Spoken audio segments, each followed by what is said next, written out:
You have been taught to believe that love is something you must earn, that people will only keep you close when you are useful, strong, generous, available, impressive, or easy to need. But if that were true, why do so many people who give everything still go to sleep feeling unwanted? Why do you still feel afraid that the moment you have nothing left to offer, your place in someone's heart will disappear? The truth is, you are worthy of love even when you have nothing to give. Even when your hands are empty, your energy is gone, your smile feels heavy, and your heart is too tired to prove anything. Buddhist wisdom reminds us that your value is not measured by what you produce, what you fix, what you carry, or how much pain you hide for other people. Beneath all the exhaustion, beneath all the shame, beneath the fear of being a burden, there is still a quiet life inside you that deserves tenderness. Not because it performs perfectly, but because it exists. Tonight, as you listen to these lessons, something in you will begin to unclench. The old belief that you must be useful to be loved will start to lose its power. Your breathing will slow, your mind will soften, and the part of you that has been begging to rest will finally hear the truth it has needed for so long. You are not loved because you never run empty. You are worthy of love even when you do. This is not just another teaching to fall asleep to. This is a gentle return to the truth you forgot about yourself. Are you ready? Let's begin. Something painful happens when a person spends too many years believing they must always be useful to deserve love. At first, it looks like kindness, responsibility, generosity, strength. But little by little, the soul becomes exhausted from constantly asking the same silent question: if I stop giving, will anyone still stay? That question has broken more hearts than most people realize, and tonight we are going to uncover the hidden pain behind measuring your worth by usefulness, because many people spend their entire lives serving others without ever learning how to simply exist without guilt. There are people who feel uncomfortable resting, not because they enjoy suffering, but because deep inside they have connected rest with failure. They only feel valuable when they are solving problems, helping someone, carrying emotional weight, fixing situations, or sacrificing their own peace to make life easier for everyone else. The moment they stop being needed, anxiety begins to appear. Silence starts to feel dangerous. Stillness becomes uncomfortable. This is one of the quietest forms of suffering in the modern world, because from the outside, these people often look admirable. They are dependable, hard-working, always available, always caring. Everyone praises them for being selfless. But underneath that image is often a frightened person who secretly believes they must earn their right to be loved every single day. Buddhist wisdom teaches something very different. It teaches that attachment creates suffering, and one of the deepest attachments a person can develop is attachment to usefulness. Not attachment to money, not attachment to possessions, attachment to being needed. Because when your identity becomes tied to being useful, you stop knowing who you are without constant effort. You stop resting naturally. You stop receiving love freely. Every relationship quietly becomes a performance. Every interaction becomes an opportunity to prove your value. This is why some people feel guilty when others help them. Have you noticed that? Someone offers kindness, and instead of relaxing, they panic. They immediately try to repay the favor. They apologize for needing support. They rush to explain themselves. They become uncomfortable receiving care without earning it first. That discomfort usually did not appear overnight. It often begins very early in life. Some children grow up feeling loved only when they behave perfectly. Some only receive attention when they achieve something impressive.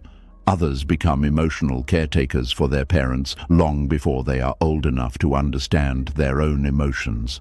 Slowly, the child learns a dangerous lesson. My value comes from what I do for others. And once that belief enters the mind, it follows the person everywhere. They become adults who overwork themselves to exhaustion because slowing down makes them feel worthless. They become partners who constantly overgive because they are terrified of abandonment. They become friends who always listen but never speak honestly about their own pain because they fear becoming too much. They become the person everyone depends on while secretly feeling emotionally starved themselves. The tragic part is that many people never recognize this pattern because society rewards it. People applaud exhaustion. They praise overworking. They admire people who sacrifice themselves endlessly for others. Very few people stop and ask, "But are you okay?" And sometimes the person themselves no longer knows the answer. There are people walking around today who cannot even relax during a single peaceful evening because their nervous system has become addicted to productivity. If they are not accomplishing something, helping someone, cleaning something, fixing something, or worrying about something, they feel anxious. The mind immediately whispers, "You are wasting time. You should be doing more." But a human being was never meant to live like a machine. Buddhism reminds us that suffering often comes from illusion, and one of the greatest illusions is believing your existence must constantly be justified. A flower does not apologize for blooming slowly. The moon does not earn its place in the sky. A child does not need to perform miracles to deserve tenderness. Yet somewhere along the way, many people begin believing that their humanity alone is not enough. So they start building an identity around usefulness because usefulness feels safer than vulnerability. Think about how often people say things like, "At least I can still help," or "I just want to be useful." On the surface, those words sound noble, but underneath them is often fear. Fear of being forgotten, fear of becoming unwanted, fear that if they stop giving, people will stop loving them. This fear becomes especially painful during difficult seasons of life. Illness, grief, burnout, depression, unemployment, aging, heartbreak, or emotional exhaustion can suddenly remove a person's ability to constantly give. And when that happens, many people experience a deep identity crisis. Not only are they suffering emotionally, but they also begin questioning whether they still deserve love at all. This is why some people isolate themselves when they are struggling. They do not want others to see them weak, tired, or emotionally broken. They feel ashamed for not being productive, ashamed for needing support, ashamed for not being useful enough. But needing help does not make you less worthy. One of the saddest things in the world is watching someone apologize for their pain as if their suffering is an inconvenience to others. You can hear it in the way people speak. "Sorry for bothering you. Sorry for being emotional. Sorry for needing help. Sorry for not being myself lately."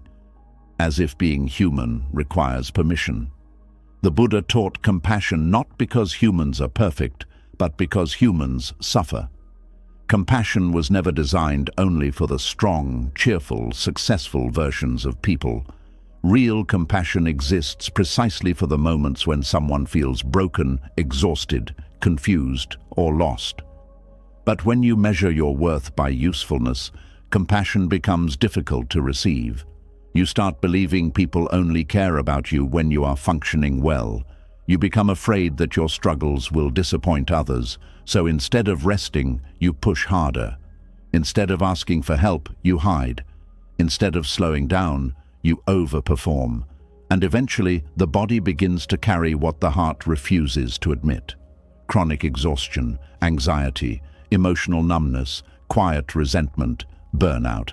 These are often the consequences of living as though your worth depends on endless giving. There are people who smile constantly while secretly feeling emotionally empty because they have spent years taking care of everyone except themselves.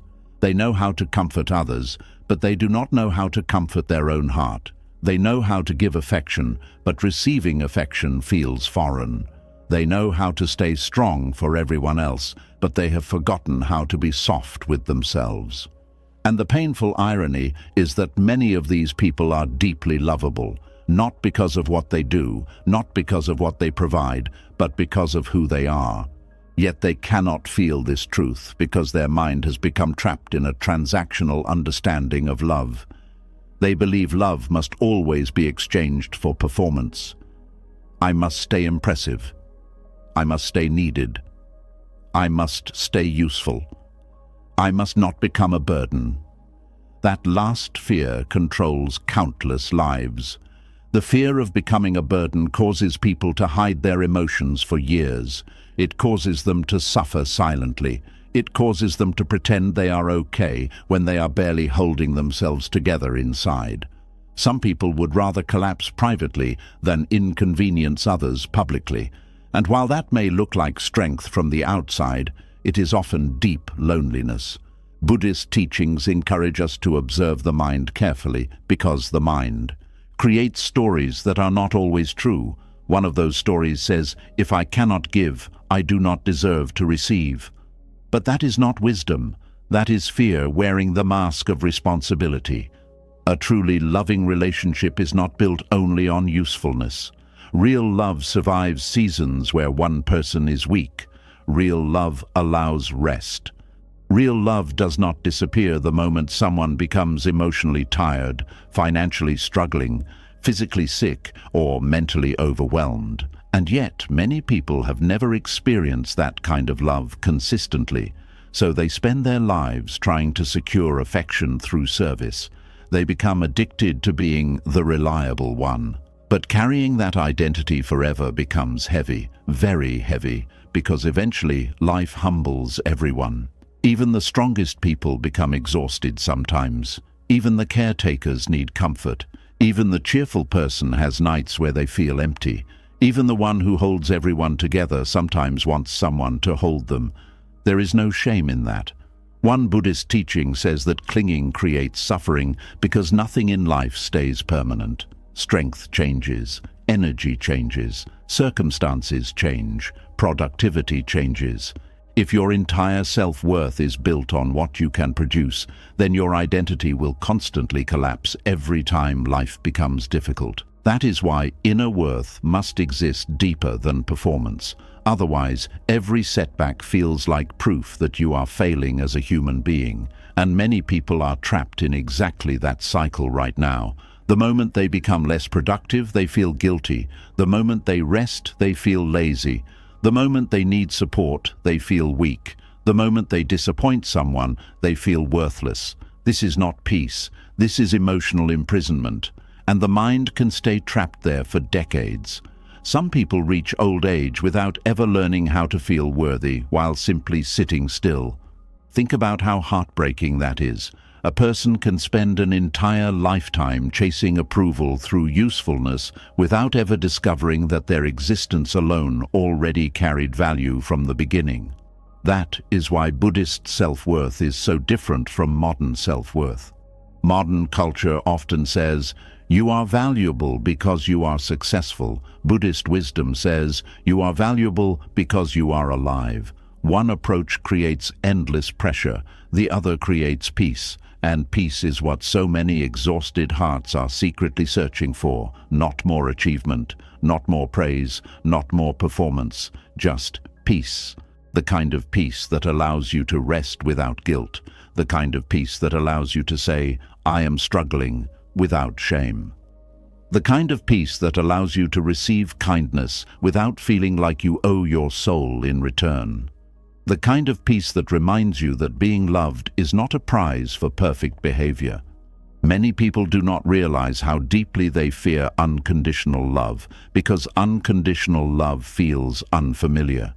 They are more comfortable earning affection than simply receiving it. Earning feels predictable, safe, controlled. But being loved while tired, imperfect, emotional, or vulnerable feels terrifying because it challenges the old belief that love must always be deserved. And this is where healing begins. Healing begins the moment you stop asking, "What can I give to deserve love?" and start asking, "Why did I believe my existence alone was not enough?" That question changes everything. Because often beneath the endless productivity and overgiving is simply a wounded human being trying to avoid rejection, a person who learned early that usefulness protected them from abandonment, a person who became emotionally valuable before they ever learned how to feel emotionally safe, a person who confused being needed with being loved. But those two things are not the same. People can need your labor without loving your soul. People can depend on your strength without caring for your heart. And sometimes the hardest spiritual lesson is realizing that exhausting yourself for others will never finally convince you that you deserve love. Because the wound was never about productivity in the first place. It was about worthiness, and worthiness cannot be earned through suffering. The Buddha often spoke about compassion beginning within, not selfishness, not arrogance, compassion, a gentle recognition that your pain matters too, your exhaustion matters too, your humanity matters too. You do not have to become emotionally perfect before deserving tenderness. You do not have to constantly perform usefulness to earn your place in the world. You do not have to spend your entire life proving that you are worthy of staying loved. There is already something sacred inside you, beneath the performance, beneath the fear, beneath the exhaustion, beneath the need to constantly earn your existence. And the more deeply you understand that truth, the more peacefully you will begin to live. Because eventually your soul becomes tired of carrying relationships that only survive when you are overgiving. Eventually, your heart longs for something softer, something quieter, something real, a love that says you can rest here, a love that does not disappear the moment you become human, and perhaps that is the deepest lesson of all. You were never placed on this earth to become a machine for other people's comfort. You were not born merely to perform usefulness until exhaustion swallowed your spirit whole. Beneath all the striving, all the proving, and all the fear of not being enough, there is still a human being quietly waiting to discover what it feels like to be loved without conditions. And that discovery can change an entire life. Slowly, a painful realization begins to appear.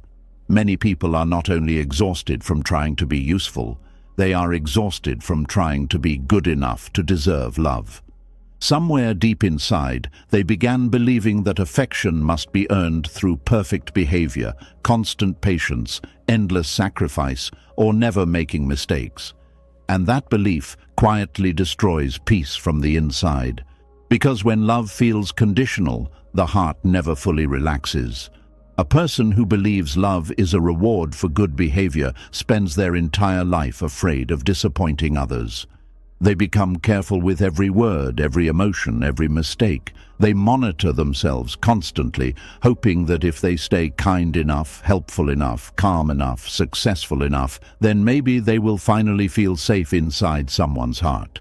But tonight, we are going to uncover why love was never meant to function like a payment system, because many people have spent years trying to buy affection with perfection, while secretly feeling terrified of being truly seen. There is a deep sadness that comes from believing you must always behave correctly to deserve closeness. It creates a kind of invisible tension inside the body.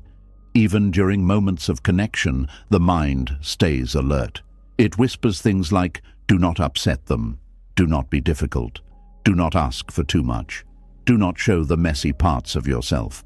And slowly, love stops feeling safe. It begins to feel like a test. This is why some people become emotionally exhausted, even in relationships that look peaceful from the outside. They are constantly trying to maintain approval, constantly trying to avoid rejection, constantly trying to remain lovable through performance. The Buddha taught that attachment to approval creates suffering because the mind becomes dependent on external validation for inner stability. Instead of feeling grounded within yourself, your emotional safety becomes controlled by how others respond to you. If people praise you, you feel worthy. If people criticize you, you feel ashamed. If people stay, you feel safe. If people pull away, you panic. This creates a fragile emotional life because your sense of worth is constantly moving with other people's opinions. And when love becomes connected to behavior, many people start losing contact with their authentic self.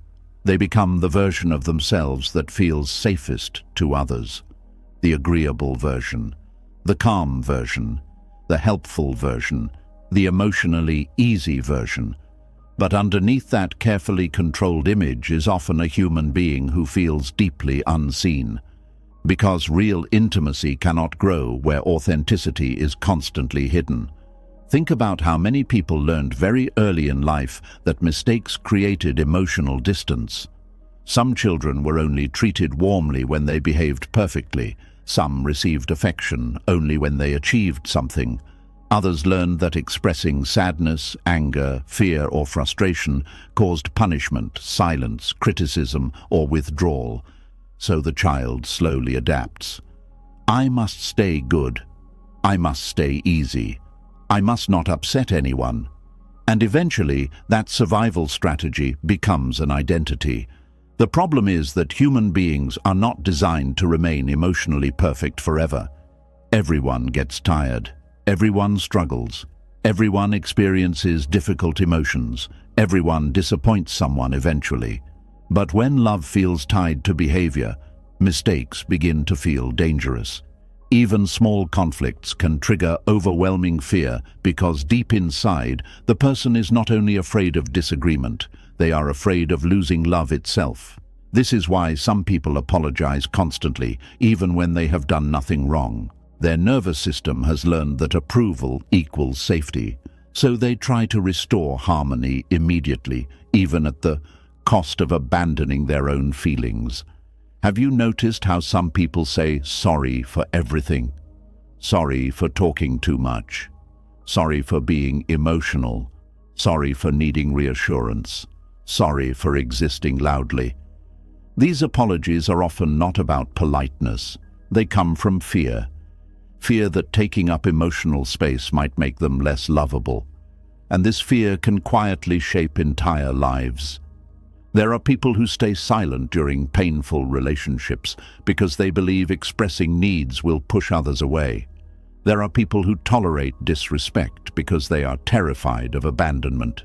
There are people who suppress their real personality because they learned authenticity was risky. And after many years, they no longer know where the performance ends and the real self begins. Buddhist wisdom teaches that suffering grows when we cling to false identities. One of the most painful false identities is the perfect, lovable person.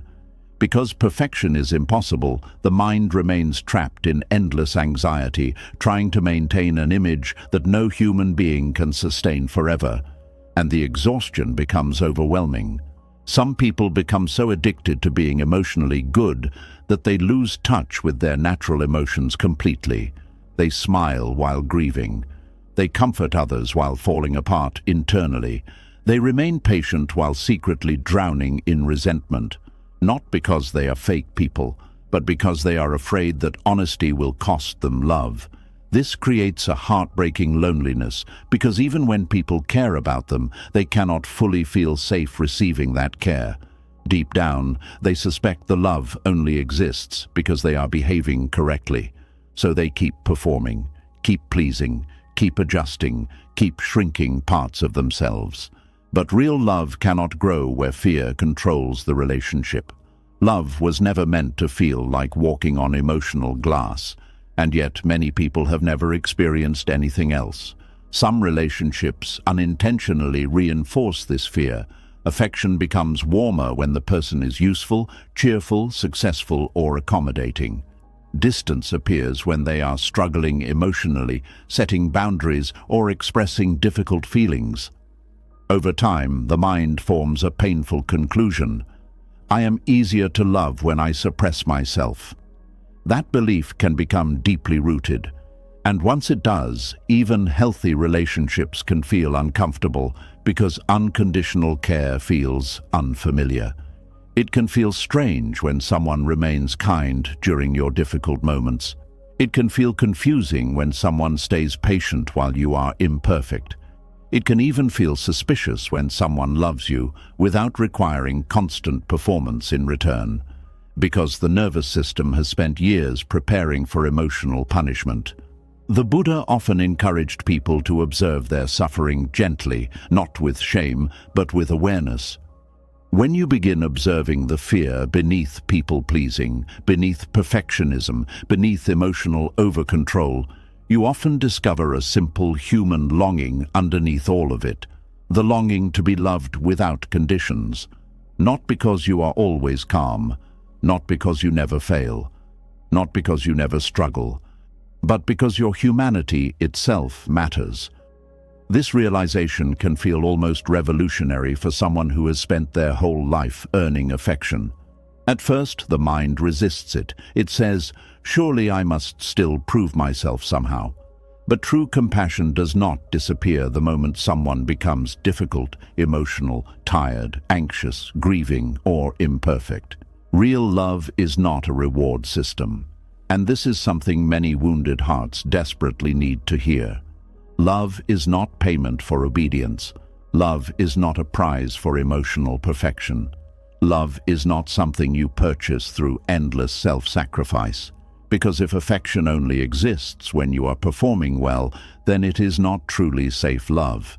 It is conditional approval. And conditional approval keeps the nervous system in constant fear. This is why many people feel deeply anxious before difficult conversations. Their body is not simply afraid of conflict. It is afraid that conflict might remove connection entirely. Some people would rather abandon their own truth than risk losing closeness, so they become shapeshifters emotionally. Around one person, they become quieter. Around another, more cheerful. Around another, more agreeable. They carefully study what version of themselves feels most acceptable. But constantly adapting for survival slowly disconnects a person from inner peace, because the soul becomes exhausted from hiding. There is a Buddhist teaching that says attachment creates illusion, and one painful illusion is the belief that love must constantly be maintained through flawless behavior. But human relationships are naturally imperfect because human beings themselves are imperfect. No one remains emotionally balanced all the time. No one avoids mistakes forever. No one speaks perfectly every moment of their life. And yet many people secretly expect themselves to achieve impossible emotional purity before deserving compassion. This creates enormous self-hatred. The moment they become angry, they feel guilty. The moment they become emotional, they feel ashamed. The moment they disappoint someone, they feel worthless. Instead of treating mistakes as part of being human, they treat mistakes as proof they are unlovable. And this inner punishment becomes relentless. Some people cannot rest after conflict because their mind immediately spirals into self-condemnation. They replay conversations repeatedly. They analyze every word. They panic over whether someone is upset with them, not because they are weak, but because love has become psychologically connected to performance. This is one reason why Buddhist compassion is so powerful.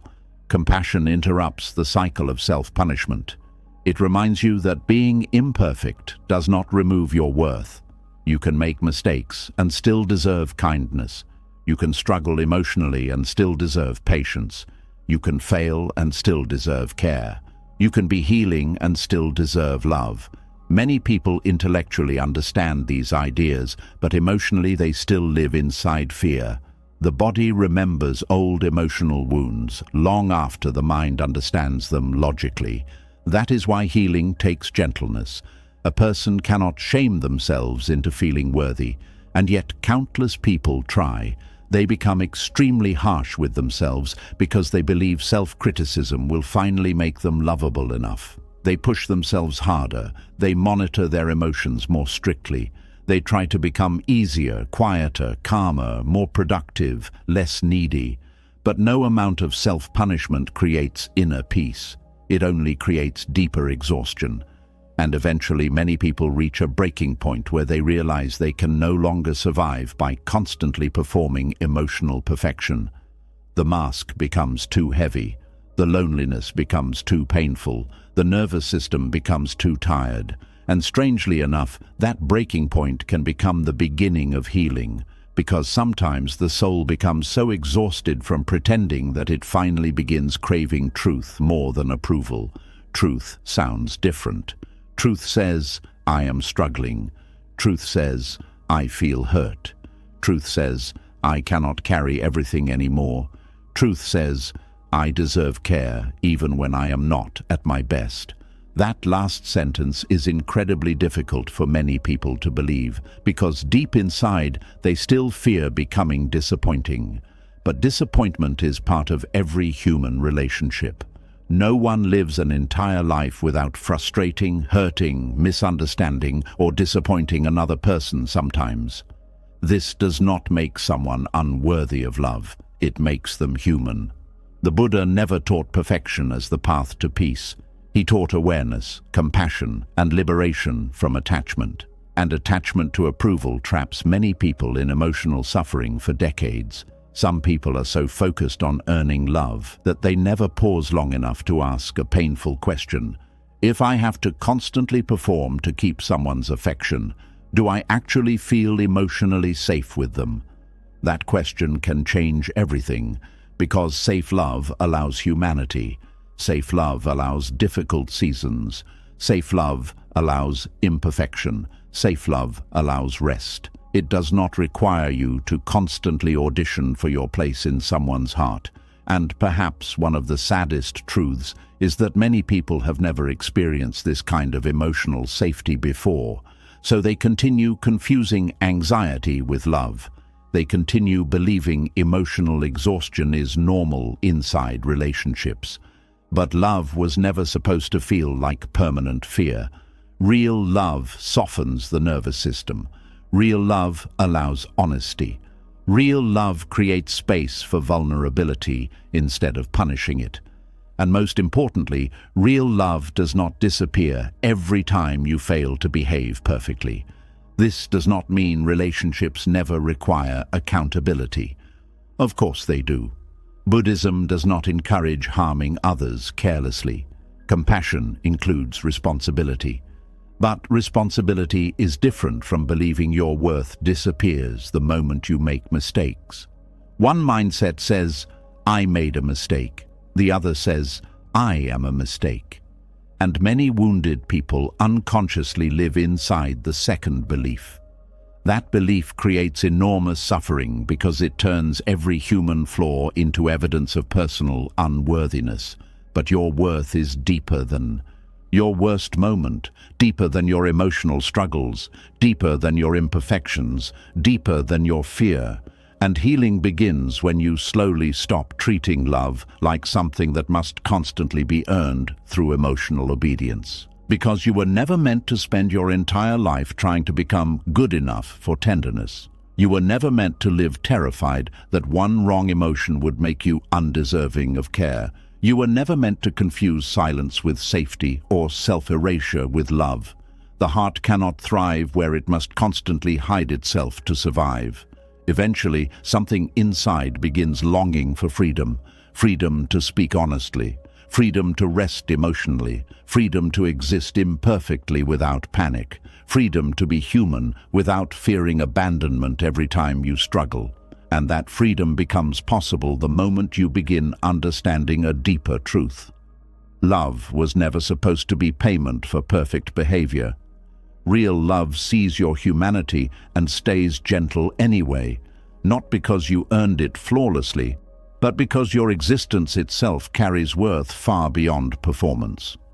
Once the heart begins to understand that love is not a reward for perfect behavior, another quiet truth starts rising to the surface.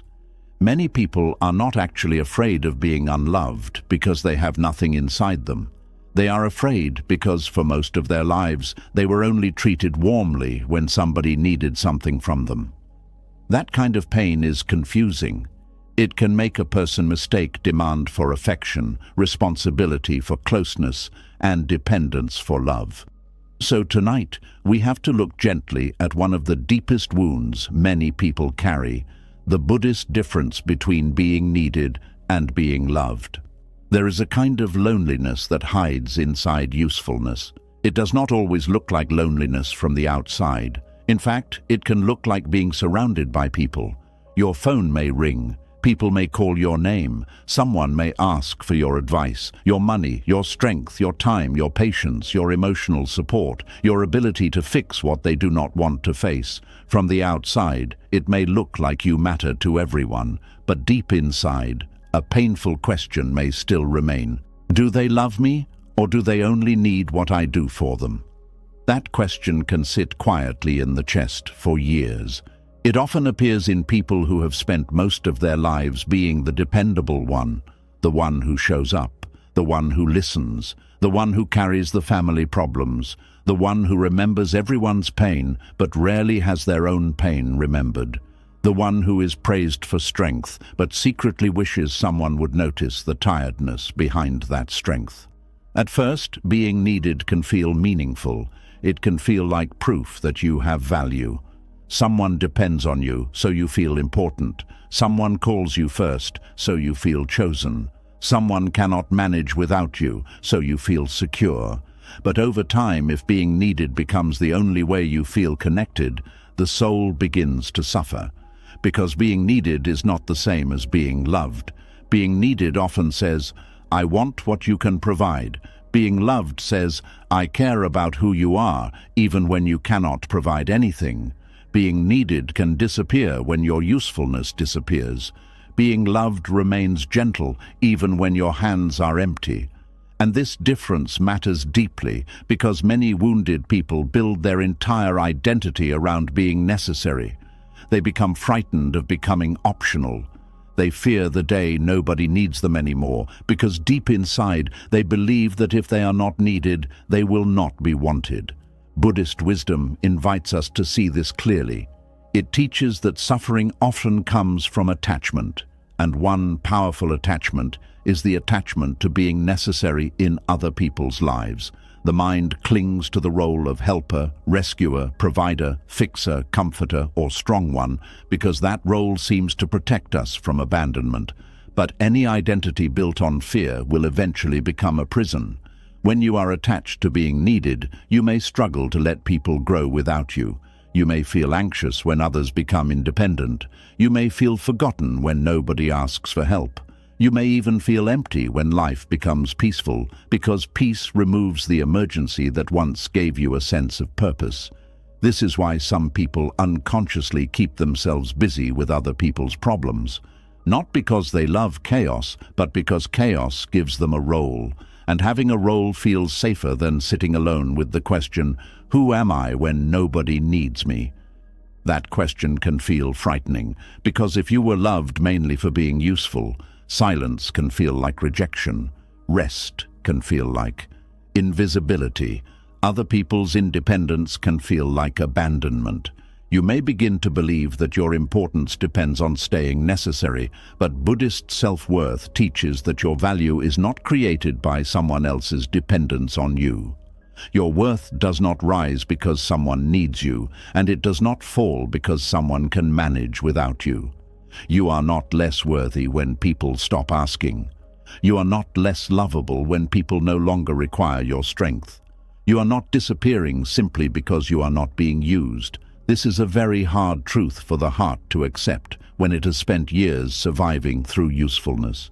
Some people only feel calm when they are giving. They do not know what to do with love that does not ask for a service. They feel uncomfortable when someone says, "Just come. You do not have to bring anything. You do not have to help. I just want you there." A sentence like that can touch a wound so deep that it almost hurts, because the soul suddenly realizes how rarely it has been wanted without a function. There are people who have been invited into rooms only because they are helpful. They are remembered when there is a problem, but forgotten when there is joy. They are called when someone needs comfort, but not when someone wants companionship. They are praised when they sacrifice, but ignored when they are tired. That kind of life can quietly teach the heart to expect extraction instead of affection. So when real love appears, the person may not trust it. They may think, "What do you really want from me?" They may think, "Why are you being kind if I have done nothing?" They may think, "How long before you ask for something?" This suspicion does not mean they are ungrateful. It means they have been trained by experience to connect closeness with demand. Their nervous system has learned that affection often comes with a hidden invoice. But true love does not arrive with a bill. True love does not make you feel like you are constantly being measured for usefulness. It does not only appear when you are productive, generous, attractive, cheerful, successful, or convenient. It does not make you feel like your place is temporary unless you keep performing. True love has a different feeling. It gives the body room to breathe. It does not rush to take from you. It does not panic when you rest. It does not punish you for having limits. It does not reduce you to what you can do. Buddhist compassion sees the person beneath the role. This is important because roles can become masks: the good child, the reliable friend, the strong parent, the perfect partner, the wise advisor, the generous helper. These roles may bring praise, but praise is not the same as intimacy. People can admire your role while never truly meeting your heart. And many people are starving, not because nobody praises them, but because nobody sees them beyond what they provide. They are tired of being called strong when they actually want to be held softly. They are tired of being called kind when they secretly need kindness too. They are tired of being called dependable when they feel like collapsing. They are tired of being needed by everyone and known by almost no one. This is the hidden wound we must name. Being needed can make you feel important, but being loved makes you feel safe. Importance can still be lonely. Safety feels like home. When someone needs you, they may become attached to your function. When someone loves you, they become tender toward your being. They notice your silence. They care about your rest. They ask how you are, not just what you can do. They do not only come close when they are empty. They also come close when they want to share joy, peace, laughter, and simple presence. In Buddhist teaching, love is connected to compassion, loving kindness, and freedom from clinging. Real love does not clutch another person as an object of use. It does not say, "You must stay exactly this way so I can feel comfortable." It does not turn another human being into an emotional tool. Real love has spaciousness. It allows people to breathe. It allows people to change. It allows people to have needs of their own. It allows people to say no without becoming worthless. This is where being needed and being loved separate clearly. Need often becomes possessive. It says, "Do not change because I depend on this version of you." Love says, "I want your well-being, even when your growth changes the role you play in my life." That is a rare kind of love. Many people have never been loved that way, so they keep choosing relationships where they are useful instead of cherished. They choose people who depend on them because dependence feels familiar. They feel anxious around people who do not demand anything because they do not know how to be present without performing. This is why healing may feel strange at first. When you begin stepping out of the role of being constantly needed, you may feel guilty. You may feel selfish. You may feel like you are abandoning people. But sometimes what you are abandoning is not love. Sometimes you are abandoning the belief that you must be endlessly available to deserve connection. There is a difference. Compassion does not mean allowing yourself to be drained until nothing is left. Buddhism teaches the middle way, not self-destruction. It invites kindness toward others, but also awareness toward yourself. If your giving is fueled by fear, resentment, or the terror of being unloved, then your giving is no longer free. It has become a survival strategy, and survival strategies are heavy. A person can spend years saying yes, while their heart quietly says, "Please notice that I am tired." They can keep helping while secretly hoping someone will finally tell them, "You do not have to earn your place here." They can become so used to being useful that they do not recognize their own emotional hunger anymore. This is why the question matters. Are you loved or are you only needed? Not to make you bitter, not to make you suspicious of everyone, but to help you see clearly where your soul is being nourished and where it is only being consumed. Buddhist awareness is not harsh. It does not ask you to hate people who need you. Need is part of human life. We all need one another. A baby needs care. A sick person needs support. A grieving friend needs presence. A tired partner may need help. There is nothing wrong with need itself. The problem begins when need replaces love. The problem begins when people only value you when they are taking from you. The problem begins when your exhaustion is ignored because your usefulness is convenient. The problem begins when you are made to feel guilty for having limits. The problem begins when your humanity is treated as less important than your function. This is why some relationships feel draining even when there is no obvious cruelty. Nobody may shout, nobody may insult you, nobody may openly reject you, but you still leave feeling empty because the relationship is built around what you give, not who you are.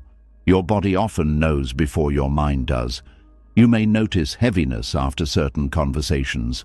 You may feel tense when a person's name appears on your phone. You may feel like you must prepare yourself before seeing them. You may feel relief when plans are cancelled. These feelings are not random. Sometimes the body is whispering, "This connection takes more than it returns." That does not mean you must abandon everyone, but it does mean you should pay attention. Buddhist practice begins with noticing. Noticing where you overgive. Noticing where you fear saying no. Noticing where you confuse guilt with compassion. Noticing where you feel loved only when you are useful. Noticing where you are afraid to rest because people may no longer need you. This noticing is not meant to shame you. It is meant to wake you up gently, because once you see the pattern, you can begin to loosen it. You can begin asking yourself, would this person still care about me if I could not help them right now? You can ask, do I feel safe being honest here? You can ask, can I be tired in this relationship? You can ask, does this connection allow me to exist beyond my usefulness? These questions can be uncomfortable, but they are powerful. They reveal where love is real and where attachment is disguised as affection. In Buddhism, attachment often says, I want you because you satisfy something in me. Loving kindness says, may you be well, even beyond what you do for me. That difference is everything. Attachment grabs, love blesses. Attachment consumes, love protects. Attachment fears your freedom, love honors your wholeness. When someone is attached to needing you, they may become upset when you set boundaries. Not because you are doing something wrong, but because your boundary interrupts their access to you. They may call you selfish. They may act wounded. They may remind you of everything they have done. They may make you feel guilty for choosing rest. But a boundary does not destroy love. A boundary reveals the quality of love. If a connection only survives when you abandon yourself, then what is being protected may not be love. It may be control, convenience, or emotional dependence. That truth can hurt, but it can also free you. Because the moment you stop confusing being needed with being loved, you begin to reclaim your inner life. You stop measuring your value by how much others rely on you. You stop chasing exhaustion as proof of importance. You stop feeling invisible when nobody is asking for something. You begin discovering a quieter worth, a worth that exists when the phone is silent, a worth that remains when you are resting, a worth that does not need an emergency to feel real. This is especially important for people who were taught to be caregivers too early. Some children became the emotional support system of their homes. They learned to read moods, prevent conflict, comfort adults, stay quiet, stay helpful, stay easy. They became useful before they were allowed to be carefree. And later in life, they may confuse love with emotional responsibility. They may feel most comfortable in relationships where they are managing someone else's feelings. They may feel anxious when others are upset, even if they did nothing wrong. They may feel responsible for keeping everyone stable. But love does not require you to become the manager of another person's entire emotional world. You can care without carrying everything. You can support without disappearing. You can be compassionate without becoming responsible for every wound around you. This is a deeply Buddhist lesson because compassion without wisdom becomes exhaustion. Wisdom helps compassion remain healthy. It teaches you that every being has their own path, their own karma, their own lessons, their own inner work. You may help, but you cannot live another person's life for them. You may love, but you cannot become the ground beneath every step they take. Trying to do so will only break you. And when you are broken from overgiving, you may begin resenting the very people you love. That resentment often frightens kind people. They think resentment means they are bad, but often resentment is simply the heart saying, "I have been ignoring my limits for too long." Resentment is not always cruelty. Sometimes it is a signal that giving has stopped being free, a signal that love has become duty without nourishment, a signal that being needed has swallowed being known. When you listen to that signal with gentleness, you can begin making changes before bitterness hardens inside you. You may begin by pausing before saying yes. You may begin by letting people solve problems they are capable of solving. You may begin by sharing your real feelings instead of always being the comforting one. You may begin by allowing silence without rushing to fill it with usefulness. These small changes may feel uncomfortable because they challenge an old identity. But slowly, you begin to discover that you can still be worthy when you are not performing. You can still belong when you are not rescuing. You can still be loved when you are not being useful. And the people who truly love you will not require your self-abandonment as proof of devotion. They may need time to adjust. They may not always understand at first. But real love has room for your humanity. Real love can survive your limits. Real love does not demand that you remain exhausted so others can remain comfortable. This is why Buddhist self-worth is not cold or selfish. It does not say, "Stop caring about others." It says, "Care without losing yourself." It says, "Give from fullness, not fear." It says, "Let compassion include the one who is doing the giving." That last part is where many people struggle. They can send compassion outward easily, but when compassion turns inward, they resist it. They feel undeserving. They think their needs are less important. They think rest must be justified. They think love must be earned. But if all beings deserve compassion, then you are not excluded from that truth. You are also a being. You also suffer. You also need gentleness. You also deserve care that is not based only on what you can provide. This understanding can begin healing the ache of being needed, but not truly loved. Because the first place where you must stop using yourself is inside your own mind. You must stop treating yourself like a tool. Stop measuring your day only by what you accomplished. Stop asking whether you earned rest. Stop seeing your tiredness as failure. You are not an object of service. You are a living person, and living persons need more than usefulness. They need tenderness, presence, honesty, quiet, joy, and room to simply be. When you start honoring this, your relationships may begin to change. Some connections may deepen because you finally allow yourself to be known. Others may weaken because they were built mainly on access to your energy. That can hurt, but it can also reveal the truth. Not every person who needs you loves you deeply, and not every person who loves you needs you constantly. Sometimes the people who love you most are the ones who want you free, rested, whole, and honest. They do not want you drained. They do not want you disappearing into service. They do not want your smile if it costs your soul. They want your real presence. And real presence cannot exist where you are only performing a role. So maybe the healing begins here, not by rejecting everyone who needs you, but by refusing to confuse need with love, not by closing your heart, but by opening your eyes, not by becoming hard, but by becoming wise. Because wisdom teaches you to recognize the difference between people who come to your well only to draw water and people who also care whether the well is running dry. That difference can save your life. The heart deserves relationships where it is not only useful, but cherished. where it is not only called during crisis, but remembered in peace, where it is not only praised for strength, but allowed to be tender, where it is not only needed for survival, but loved for simply being. And as this truth settles deeper inside you, something begins to soften.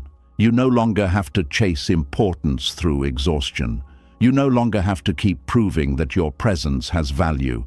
You no longer have to fear becoming unnecessary, because your worth was never created by another person's need.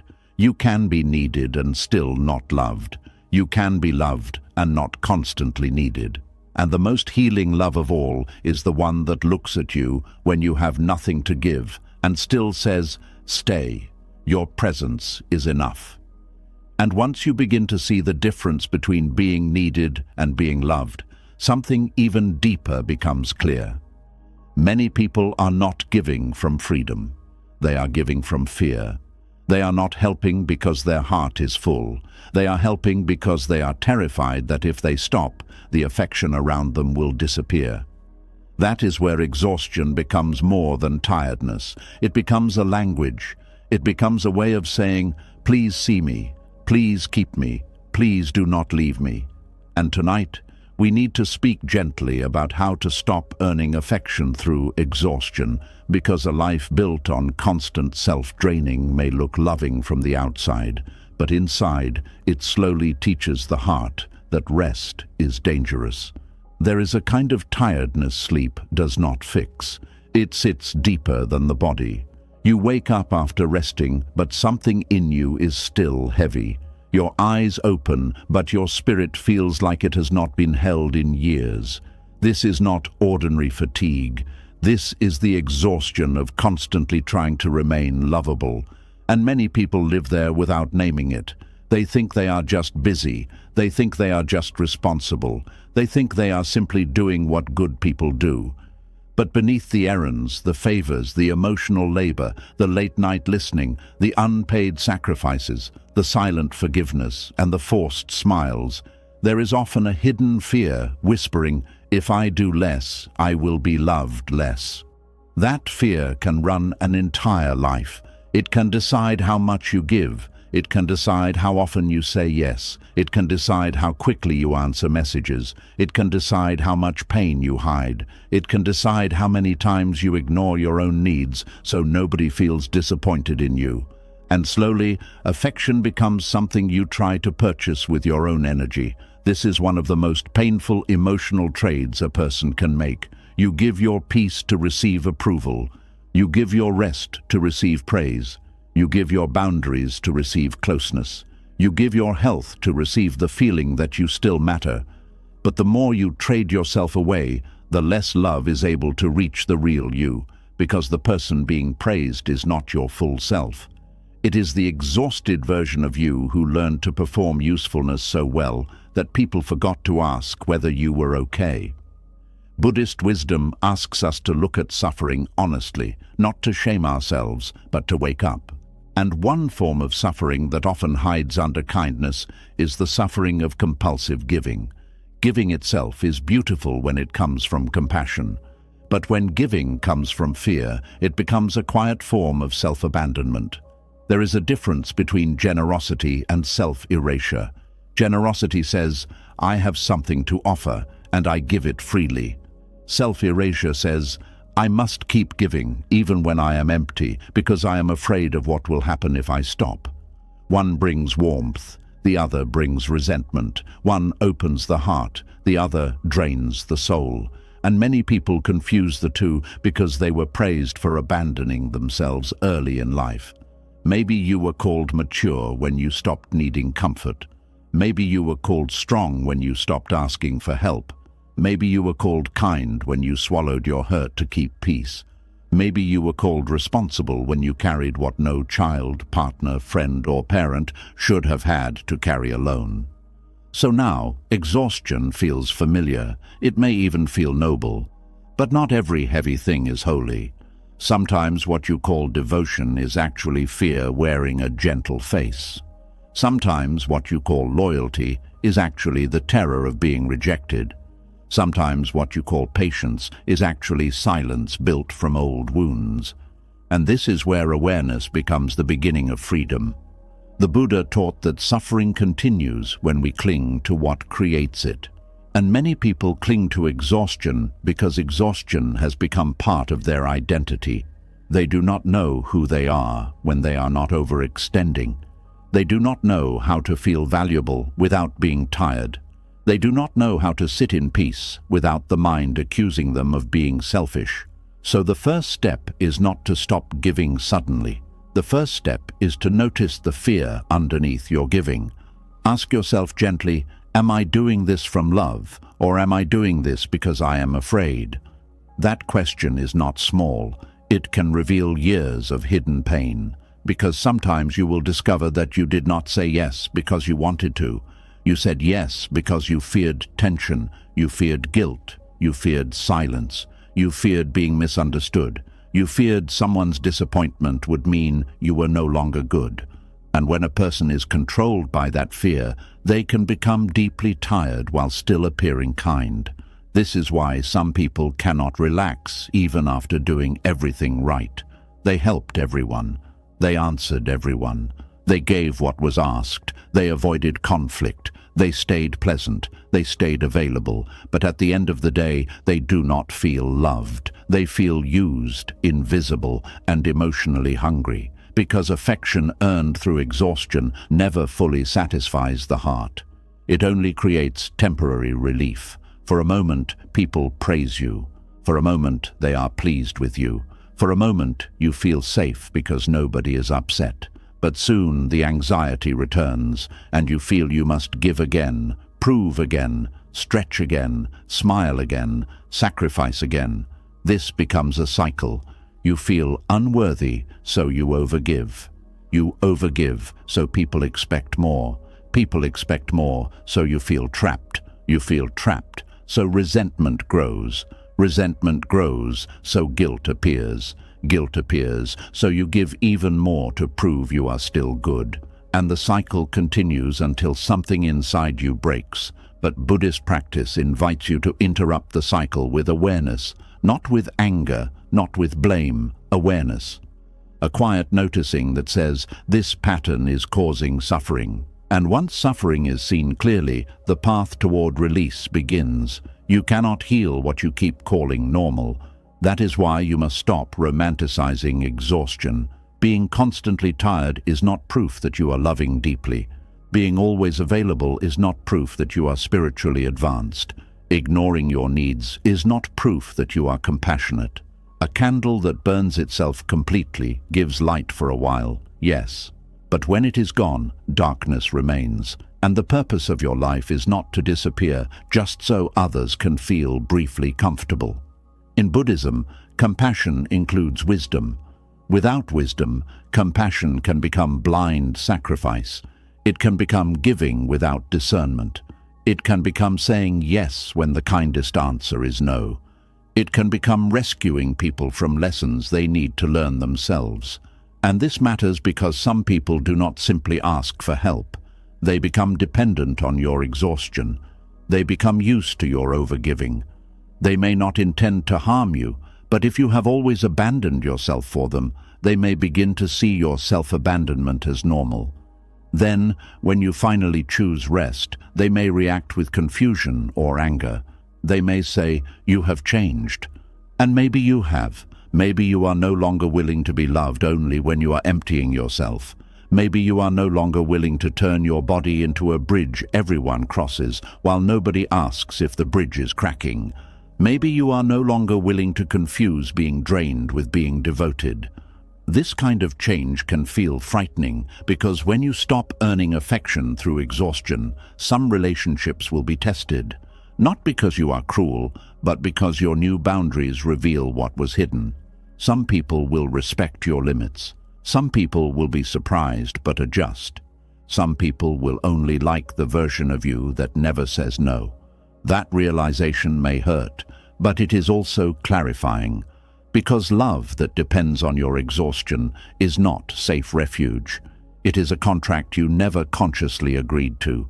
And Buddhist self-worth asks you to step out of contracts built from fear, not by becoming hard-hearted, but by becoming honest. Honesty may sound like, I cannot do that today. Honesty may sound like, I need rest.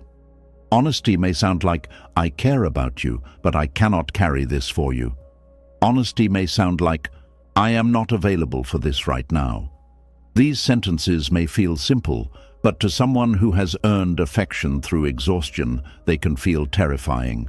The body may shake, the mind may panic, guilt may rise immediately. You may feel the old urge to explain, apologize, soften, over-justify, or offer something else to make up for having a boundary. That is normal when you are learning a new way to exist. Do not mistake discomfort for wrongdoing.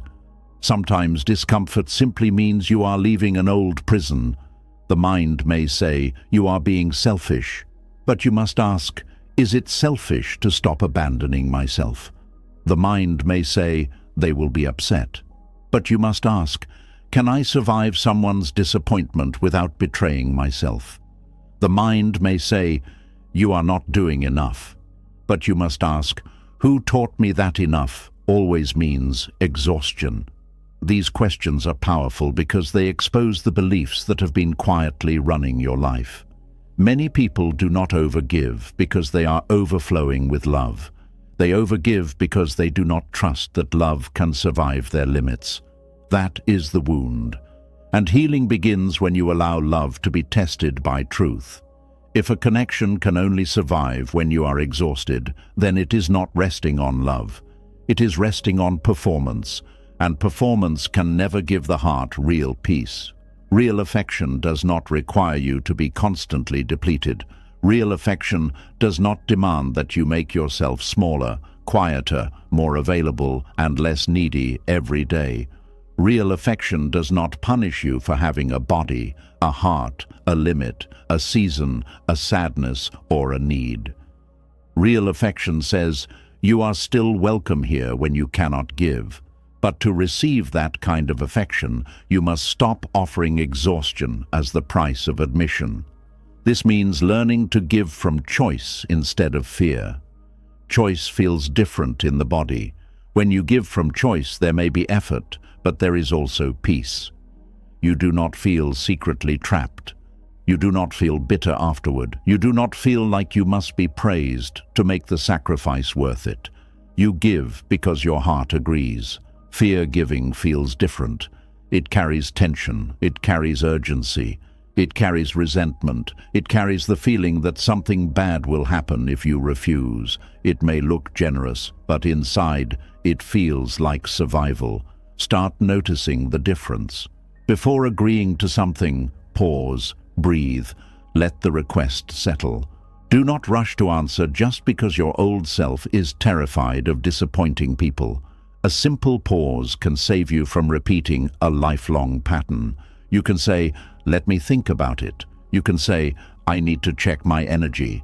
You can say, I will let you know. Those words create space between fear and action. And in that space, freedom begins. Buddhist practice is full of pauses. The pause before reacting. The pause before clinging. The pause before believing every thought. The pause before repeating old suffering. That pause is where awareness enters. You do not have to obey every urge to prove yourself. You do not have to respond instantly to every demand. You do not have to rescue every person from discomfort. You do not have to turn every relationship into a test of your endurance. Sometimes the most compassionate thing you can do is stop making yourself available for patterns that keep everyone unconscious. When you stop overfunctioning, other people may have to grow. They may have to take responsibility. They may have to face their own emotions. They may have to solve what they kept handing to you. This may feel uncomfortable, but it is not cruel.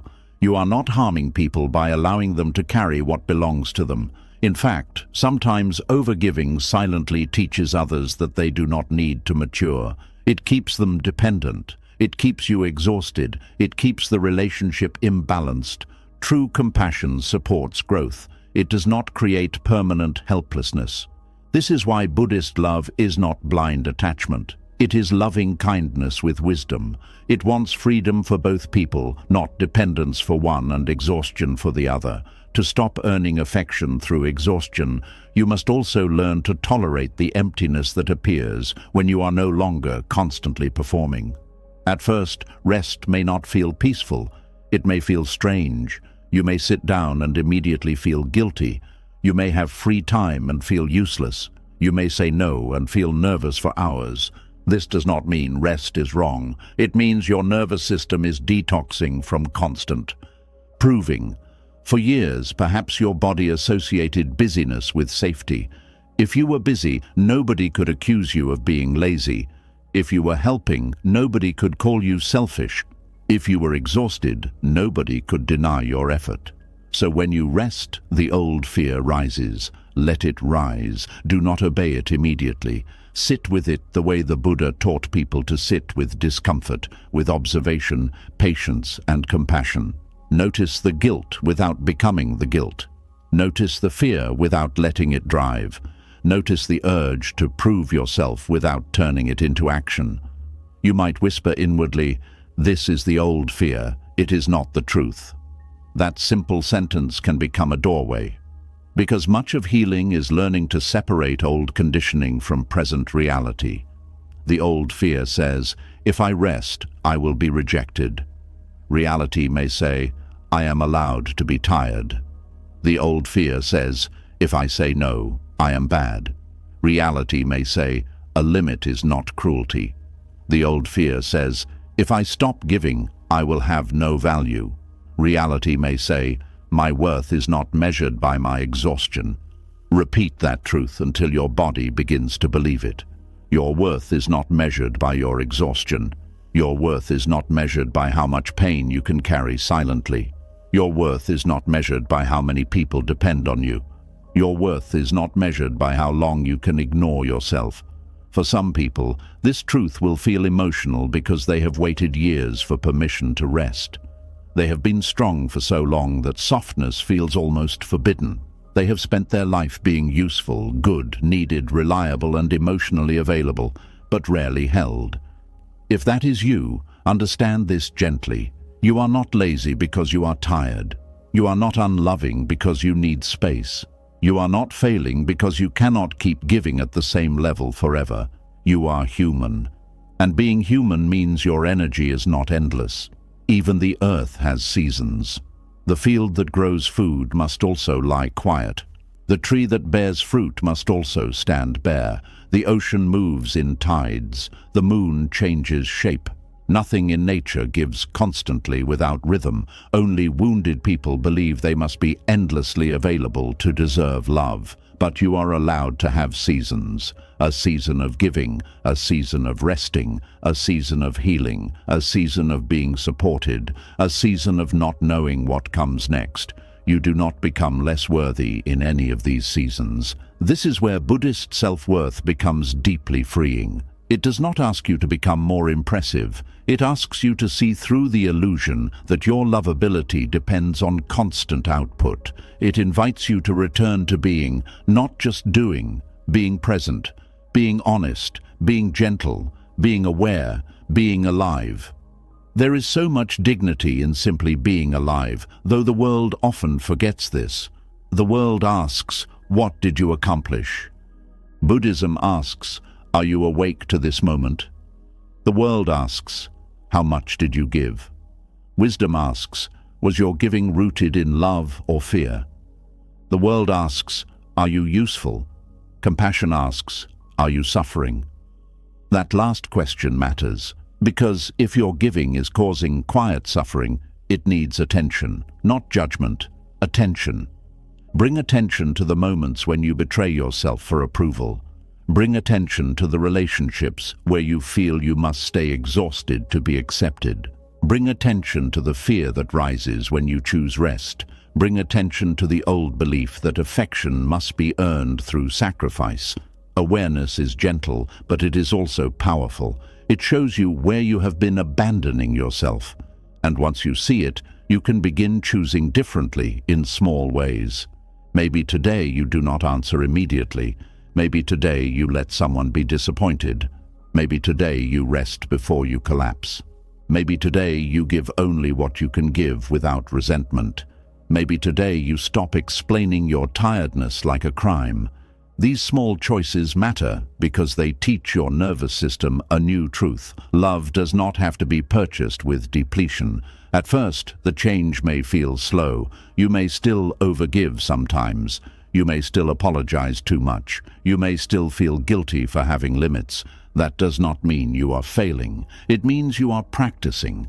The path is not perfection. The path is returning to awareness, returning to compassion, returning to the body, returning to the truth that you are allowed to exist without turning yourself into an offering for everyone else. And as you practice, something beautiful begins to happen. Your giving becomes cleaner, more honest, more peaceful. You stop giving with hidden resentment. You stop helping while secretly hoping someone will finally notice your pain. You stop using exhaustion as proof that you deserve love. Instead, you begin giving from fullness. And when you cannot give, you let that be true. This is maturity. This is wisdom. This is love with a spine. Because the goal is not to become cold. The goal is to become free. Free enough to love without fear. Free enough to help without self-erasure. Free enough to rest without guilt. Free enough to be loved when you are not useful, impressive, or endlessly available. And maybe that is the quiet miracle waiting inside this lesson. The moment you stop earning affection through exhaustion, you create space for a different kind of love to find you. A love that does not need you drained. A love that does not mistake your boundaries for betrayal. A love that does not only recognize you when you are carrying something heavy, but even before that love arrives from others, you can begin offering it to yourself. You can stop demanding endless proof from your own heart. You can stop treating your body like it must suffer before it deserves kindness. You can stop looking at rest as something you earn only after breaking down. You can place a hand over your chest and say, I am allowed to be cared for even when I am tired. That may sound simple, but for a person who has spent years performing strength, it can feel like a revolution. Because the deepest healing is not only learning that others can love you when you have nothing to give. It is learning that you can stop abandoning yourself when you have nothing to give. You can stay with yourself. You can be gentle with yourself. You can stop turning your exhaustion into a love offering. And as this truth settles in, the heart begins to breathe differently. It no longer has to run endlessly after affection. It no longer has to prove its right to be held. It no longer has to confuse collapse with devotion. You are allowed to love people without losing yourself. You are allowed to give without disappearing. You are allowed to rest before life forces you to.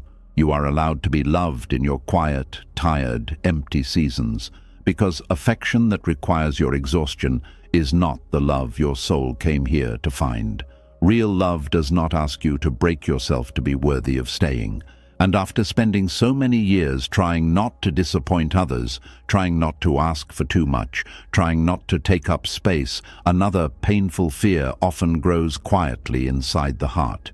It is the fear that your needs themselves are too heavy for other people to carry. The fear that your sadness is inconvenient. The fear that your struggles make you difficult to love. This fear does not usually scream. It whispers. It hides behind silence, behind forced independence, behind "I'm fine," behind smiling while suffering. And tonight, we are going to sit gently beside one of the deepest hidden wounds many people carry without ever speaking out loud. The quiet wound of feeling like a burden. There are people who apologize before they even ask for help. Sorry to bother you. Sorry for being emotional. Sorry for venting. Sorry for needing something. These sentences often sound small, but they reveal something heartbreaking happening underneath. Somewhere along the way, the person learned that their pain was too much. Their needs were too inconvenient. Their emotions were too uncomfortable for others to hold gently, so they began shrinking themselves. Not loudly, quietly, very quietly. They learned to cry in private. They learned to handle things alone. They learned to suffer silently so nobody would have to carry them. They became experts at appearing okay even when something inside them was collapsing. And the dangerous part is that many people praise this behavior. People call them independent, strong, low maintenance, easy to love. But often what they are really seeing is someone who became afraid of burdening others with their humanity. This fear can shape an entire personality. A person who feels like a burden may stop reaching out when they are hurting. They may isolate themselves during difficult seasons. They may hide their emotions until the pain becomes unbearable. They may convince themselves that everyone has more important things to worry about than them. Even while drowning emotionally, they may still say, "I don't want to bother anyone." That sentence carries enormous loneliness inside it. Buddhist wisdom teaches that suffering becomes heavier when it is carried alone in silence. Not because asking for support removes all pain, but because isolation convinces the mind that it must survive without tenderness. And human beings were never meant to heal entirely alone, yet many people live as though needing comfort is weakness. This belief often begins early. Some children grow up around adults who react impatiently to emotions. A child cries, and instead of being comforted, they are told to stop being dramatic. A child expresses fear, and they are mocked for sensitivity. A child asks for reassurance, and the adults around them become irritated, overwhelmed, distant, or emotionally unavailable. Slowly, the child learns something painful. My emotions create stress for others. My needs are inconvenient. It is safer to stay quiet. And once that lesson enters the nervous system, it can remain there for decades. The person grows older, but the fear stays. Even as adults, they may still panic at the thought of depending on someone. They may avoid asking for help until they are completely overwhelmed. They may feel guilty when someone supports them financially, emotionally, or practically. They may constantly try to make up for receiving care by overgiving in return. Because receiving without guilt feels unfamiliar. This is one reason some people become uncomfortable when others are kind to them. Their mind immediately starts calculating repayment. What do I owe them now? How can I return this favor quickly? How long before they get tired of me? They cannot simply receive, because deep inside they fear becoming too much. The Buddha spoke often about compassion. But compassion is difficult to accept when you secretly believe your suffering is an inconvenience. You may intellectually understand that all beings deserve kindness, but emotionally, you still exclude yourself from that truth. You believe compassion is for everyone except you, so you become the listener instead of the speaker, the caretaker instead of the cared for, the strong one instead of the comforted one. The person who checks on everyone else while secretly hoping somebody notices that you are tired too. This creates a very quiet kind of heartbreak because people who fear being burdens often become emotionally invisible, not because nobody cares, but because they hide their needs so well that others cannot see the depth of their suffering. And after years of this, the loneliness becomes profound. There are people surrounded by friends, family, relationships, and conversations who still feel deeply alone because nobody truly knows how much pain they carry internally. They have spent so long minimizing themselves that even their closest relationships only know the edited version of them, the manageable version, the easy version, the version that does not ask for much. But inside, the heart is exhausted from carrying everything silently. Buddhist self-worth teaches something radical to a wounded mind. Your needs do not make you unworthy of love. That sentence may sound simple, but for some people it feels almost impossible to believe. Because they have spent years equating need with shame, need for reassurance, need for rest, need for support, need for understanding, need for affection, need for help, need for someone to simply stay beside them during difficult moments. The modern world often glorifies independence so aggressively that people begin feeling ashamed for being human. Everyone wants to appear self-sufficient, strong, unaffected, emotionally stable all the time. But Buddhism reminds us that vulnerability is not failure. Human beings are interconnected. We all need care at different points in life. Even the strongest person eventually becomes tired. Even the wisest person experiences grief. Even the calmest person sometimes needs support. There is no shame in this. But a person who feels like a burden struggles to believe that their pain deserves space. They may listen compassionately to others for hours, but the moment they speak about themselves, they begin apologizing. They rush through their feelings quickly. They minimize their experiences. They laugh nervously after expressing sadness. They change the subject. They say, "It's not a big deal," even when it is a very big deal. This self-minimization becomes automatic because the nervous system learned long ago that emotional visibility felt dangerous. Some people learned that when they struggled, they were ignored. Some learned that when they struggled, they were criticized. Some learned that when they struggled, others became overwhelmed. Some learned that love disappeared during difficult moments, so now they try to protect relationships by hiding themselves. But hiding pain does not create closeness. It creates distance disguised as peace. Real intimacy requires truth, and truth includes the difficult parts of being alive. It includes sadness, fear, confusion, need, loneliness, exhaustion, the desire to be held emotionally without feeling guilty for it. But when someone feels like a burden, even receiving comfort can feel uncomfortable. They may tense up when someone helps them. They may immediately try to end the conversation. They may downplay their suffering so the other person does not worry too much. Notice how many people say things like, "I'm sorry, I know everyone has their own problems." That sentence reveals how deeply they fear occupying emotional space. It is as though they believe pain must compete for permission to exist. And often, these people become extremely emotionally independent, not because independence always feels good, but because dependence feels terrifying. They trust themselves more than they trust being held gently by others, so they carry impossible amounts of pain alone, not because they want to, because they are afraid of rejection, afraid of judgment, afraid of overwhelming people, afraid of hearing silence after finally speaking honestly. This fear can become especially intense after experiencing abandonment or emotional neglect. If someone opened up in the past and was ignored, mocked, dismissed, or left behind, the mind may decide, never again. The person may still crave closeness deeply, but they stop believing it is safe to need anyone. This creates a painful contradiction. They long for connection, but hide their pain. They want comfort, but reject support. They want to be seen, but fear visibility.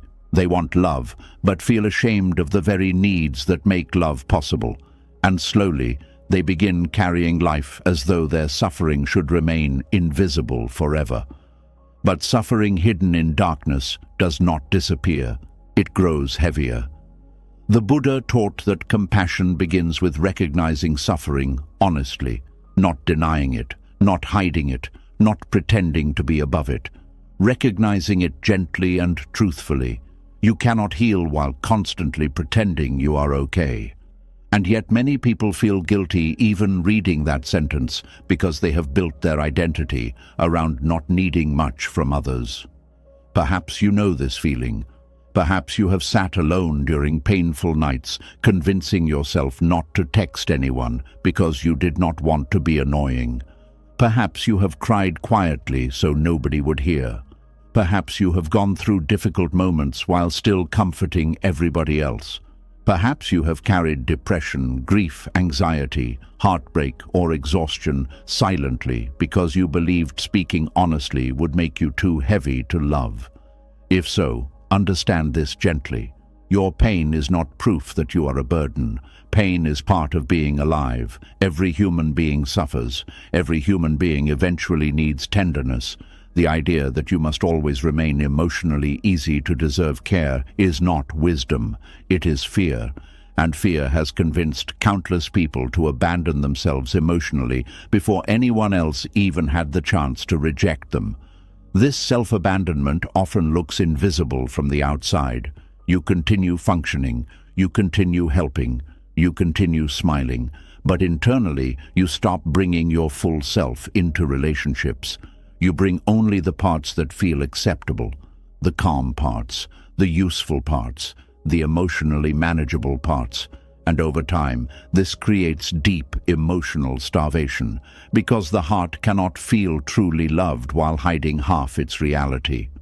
Real love requires the courage to be seen honestly, not perfectly, honestly. This does not mean telling everyone every detail of your pain. Buddhism values wisdom and discernment too.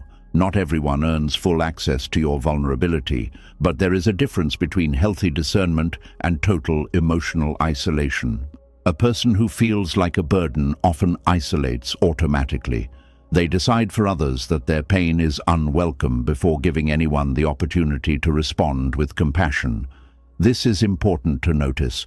Sometimes the rejection you fear has not even happened yet. The mind is protecting you from old memories, not current reality. The nervous system remembers emotional wounds deeply. If you were treated like a burden before, your body may now expect that treatment everywhere. Even safe people may feel unsafe at first, because your mind has been trained to prepare for emotional abandonment. Healing takes patience here. You cannot force yourself to trust overnight, but you can begin practicing small acts of emotional honesty. You can allow yourself to say, "I'm struggling." You can allow yourself to accept help without immediately apologizing. You can allow yourself to speak without minimizing everything. You can allow yourself to stop performing okayness every second of the day. These small moments matter because they slowly teach the nervous system that your needs do not automatically destroy connection. And if someone reacts poorly to your humanity, that response reveals something about their capacity, not your worth. This is another important Buddhist lesson. Other people's discomfort with your pain does not determine whether your pain deserves compassion. Some people simply lack emotional maturity. Some people become uncomfortable with vulnerability because they have not faced their own wounds. Some people only know how to relate through positivity, distraction, or avoidance. That is about them, not your lovability. A flower does not become ugly because somebody failed to water it properly, and your emotional needs do not become shameful because someone once failed to hold them gently. The problem is that wounded people internalize rejection very personally. They think, if my emotions overwhelmed someone, then my emotions must be wrong. But emotions are not wrong. They are signals. They are part of the human experience. Sadness is not weakness. Need is not failure. Grief is not inconvenience. Loneliness is not proof of defectiveness.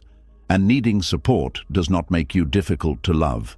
In fact, one of the deepest forms of human connection is mutual vulnerability.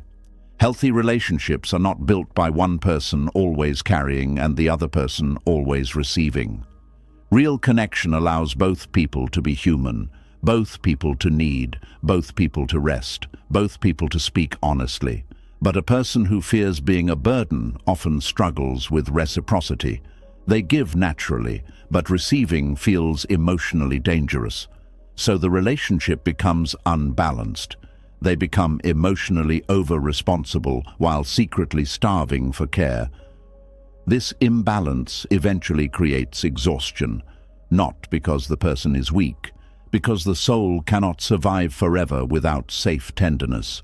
Buddhism teaches balance for a reason. Even compassion must breathe. Even kindness must include the self. Otherwise, love turns into martyrdom, and martyrdom slowly empties the heart. This is why self-compassion matters so deeply. Self-compassion says, my pain matters too. Self-compassion says, I do not need to justify my exhaustion.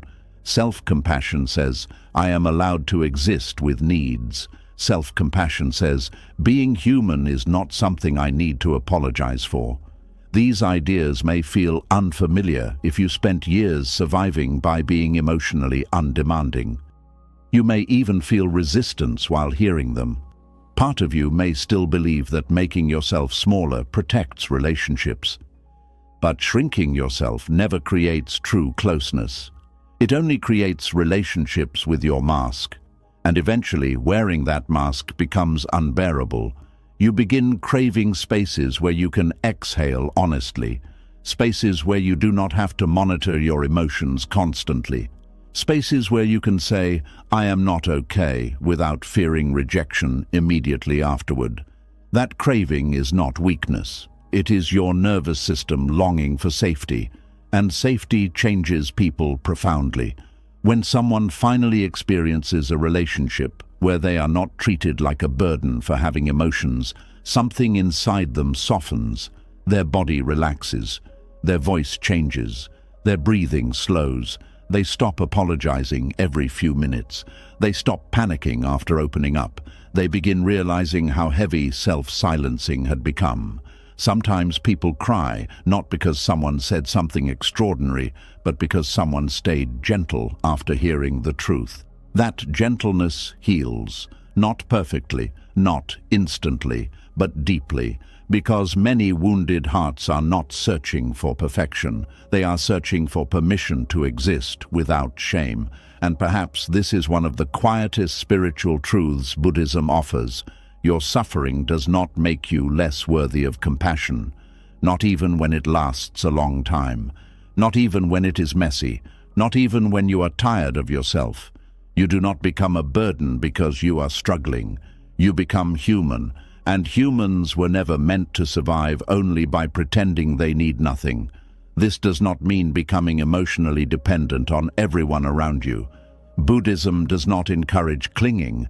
There is wisdom in learning emotional grounding, mindfulness, and inner steadiness. But inner steadiness is different from emotional suppression. True inner peace does not come from denying your needs. It comes from meeting them without shame. That is the difference. A person who feels like a burden often believes they must deserve care before receiving it. They wait until they are completely overwhelmed before reaching out. They convince themselves others have it worse. They minimize their pain until the body begins carrying stress it was never meant to hold alone. But compassion is not a competition. You do not need to prove your suffering is severe enough before deserving kindness. You do not need to collapse publicly before your exhaustion becomes valid. You do not need permission to be human. This is why healing the wound of feeling like a burden is not only about learning to ask for help. It is about learning to stop treating your existence as a problem to manage carefully around others. You are not a problem. Your emotions are not stains. Your needs are not crimes. Your sadness is not selfishness. Your exhaustion is not inconvenience. And the people capable of real love will not make you feel guilty for being alive honestly. They may not always know the perfect thing to say. They may not always fix the pain, but they will not punish you for having a heart. That matters very deeply, because many people are carrying childhood wounds into adulthood without realizing it. They still expect rejection when they express vulnerability. They still fear becoming too much. They still prepare for emotional abandonment every time they need support. But not everyone will leave. Not everyone will resent your humanity. Not everyone will treat your pain like an inconvenience. And even more importantly, you do not need to keep abandoning yourself before anyone else has the chance to respond differently. That self-abandonment must end gently. It ends when you stop apologizing for existing emotionally. It ends when you allow yourself to need rest. It ends when you let trustworthy people care about you. It ends when you stop measuring your worth by how little space you occupy. It ends when you understand that taking up emotional space does not make you selfish. The sky does not apologize for being wide. The ocean does not apologize for being deep. And your heart does not need to apologize for carrying human feelings.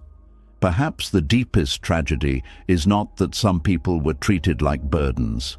The deepest tragedy is that they eventually started believing it themselves. But beliefs can change, slowly, patiently, compassionately. The Buddha never taught people to hate their suffering. He taught them to look at it clearly, understand its roots, and stop building identity around it. Feeling like a burden is not your identity.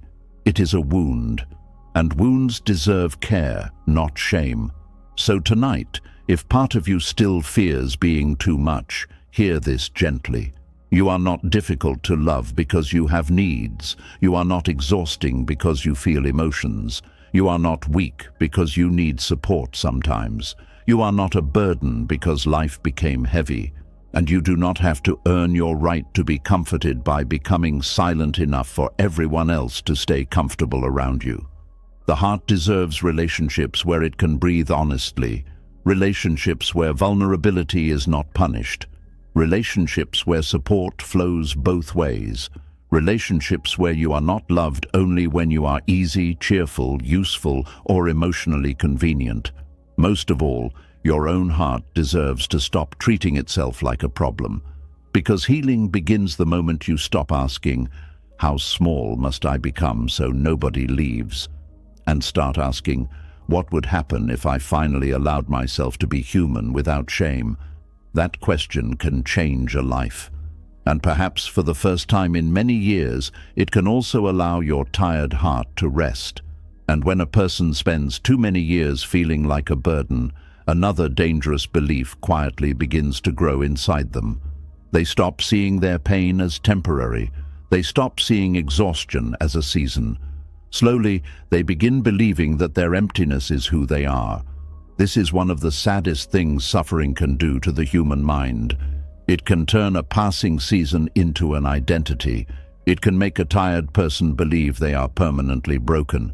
It can make someone who is struggling temporarily believe they have lost all worth forever.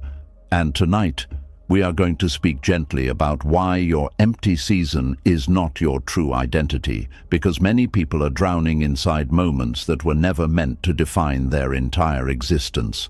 There are seasons in life where the soul feels unusually quiet. The energy disappears, motivation fades, joy becomes distant, even simple things begin to feel heavy. You wake up tired, you speak less, you withdraw more, you stop recognizing yourself fully, and during those seasons the mind becomes cruel. It whispers things like, "This is who you really are. You are lazy. You are failing. You have nothing left. You will never feel alive again." The problem is not only the suffering itself. The problem is that the mind starts turning temporary pain into permanent identity. A person who once laughed easily now believes they are joyless forever. A person who once loved deeply now believes they are emotionally empty forever.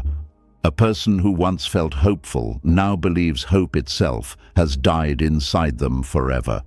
But Buddhism teaches something profoundly important. All conditions are temporary. Thoughts change, feelings change, energy changes, seasons change, even suffering changes. The Buddha taught impermanence because human beings easily become trapped inside moments. When pain lasts long enough, the mind forgets movement exists. It begins seeing the present moment as the final truth about life itself. But your emptiness is not your essence. Your exhaustion is not your identity. Your grief is not your final form. There are winters in the human spirit just as there are winters in nature.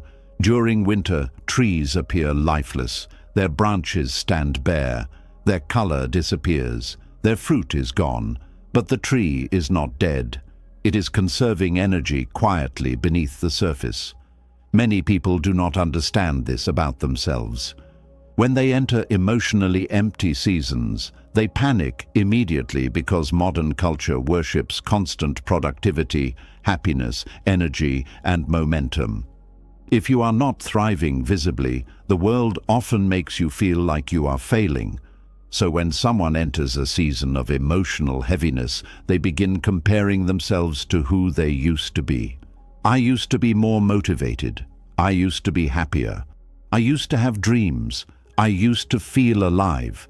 And instead of treating the season with compassion, they begin attacking themselves for changing. But human beings are not machines. You are not supposed to remain emotionally identical through every season of life. Loss changes people.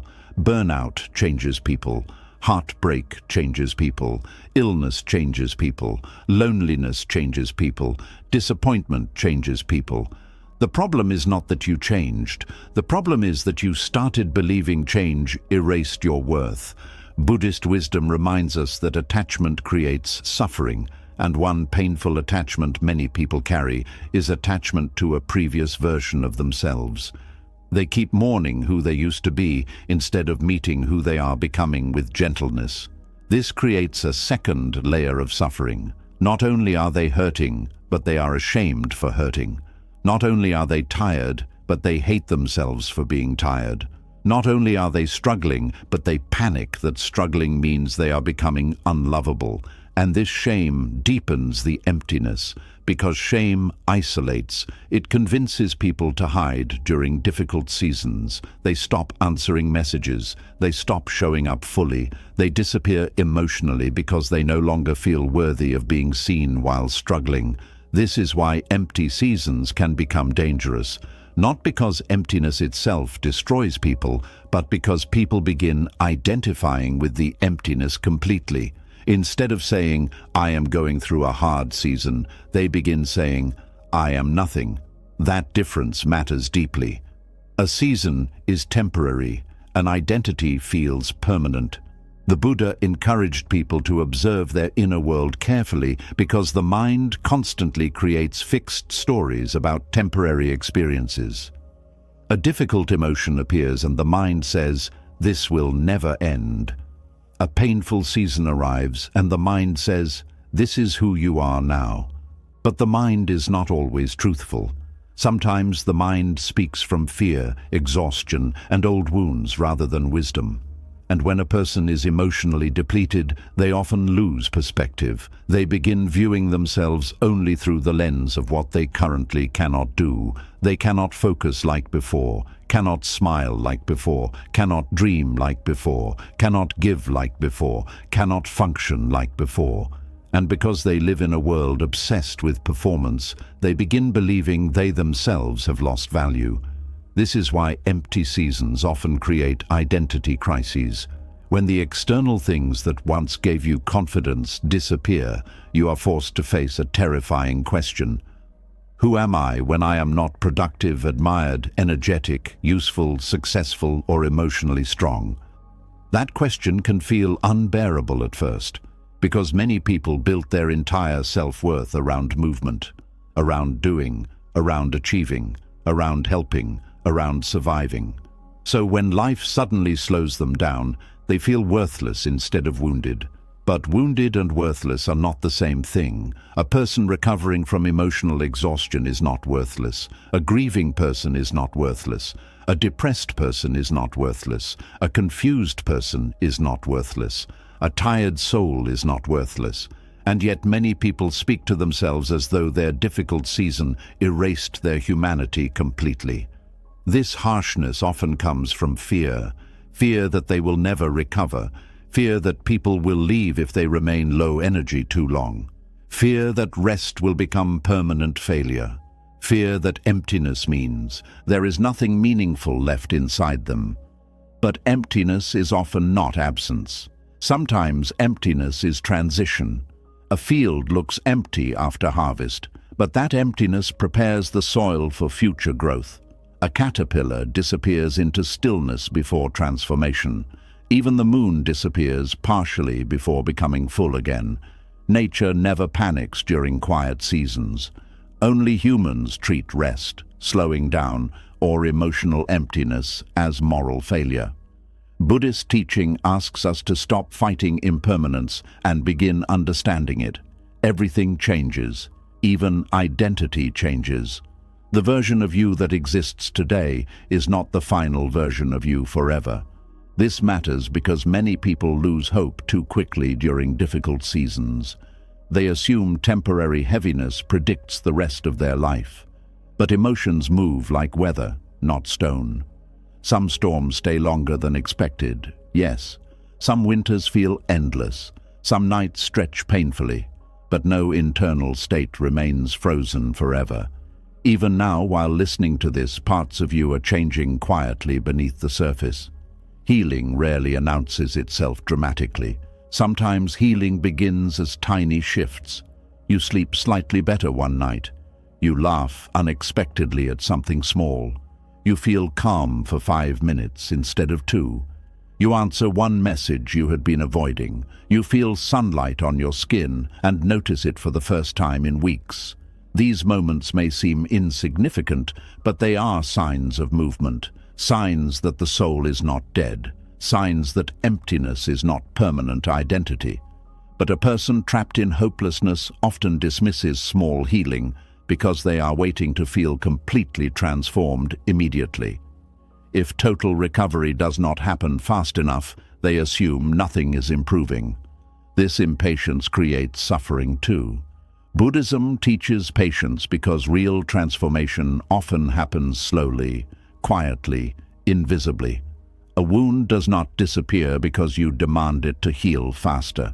Healing unfolds in layers. The heart softens gradually. The nervous system relearns safety gradually. The spirit regains trust gradually. And during this process, there may still be empty days. That does not mean you are failing. It means you are human. One of the most compassionate things you can do during an empty season is stop demanding immediate resurrection from yourself. Stop expecting your exhausted spirit to bloom overnight just because you are uncomfortable with stillness. Some seasons are meant for rebuilding quietly. Some seasons are meant for grieving fully. Some seasons are meant for resting deeply. Some seasons are meant for discovering who you are beneath constant motion. And perhaps this is what scares many people most. Empty seasons remove distractions. Without constant busyness, achievement, social performance, or emotional overfunctioning, you are left alone with yourself. That can feel uncomfortable. Because beneath exhaustion, many people discover sadness they never processed, loneliness they ignored, anger they buried, dreams they abandoned, parts of themselves they silenced to survive. An empty season often strips away illusion. And while painful, this can also become sacred, because sometimes the version of you that collapses was built entirely around survival, not peace. The strong version, the pleasing version, the endlessly productive version, the emotionally numb version, the constantly giving version. When those versions finally break down, it can feel terrifying. But breakdown is not always destruction. Sometimes it is the beginning of honesty. The Buddha never promised a life without suffering. He taught awareness within suffering. Awareness changes everything because it allows you to witness pain without becoming pain itself. You can say, "I feel empty right now," without concluding, "I am emptiness." You can say, "I feel lost," without concluding, "I am permanently broken." You can say, "I am struggling," without concluding, "I have no value." This separation is deeply important, because suffering becomes dangerous when identity fuses with it completely. And many people living through empty seasons forget they are more than the pain they currently feel. There are still beautiful things inside them, still tenderness, still intelligence, still humanity, still possibility, still life waiting quietly beneath the exhaustion. But pain narrows vision. It makes the future look smaller. It convinces people that because they cannot feel hope strongly right now, hope no longer exists. This is why compassion matters during empty seasons. Harshness only deepens despair. A person already drowning internally does not need more self-punishment. They need gentleness. Imagine speaking to a winter tree with cruelty. "You are useless. You have no leaves. You are failing."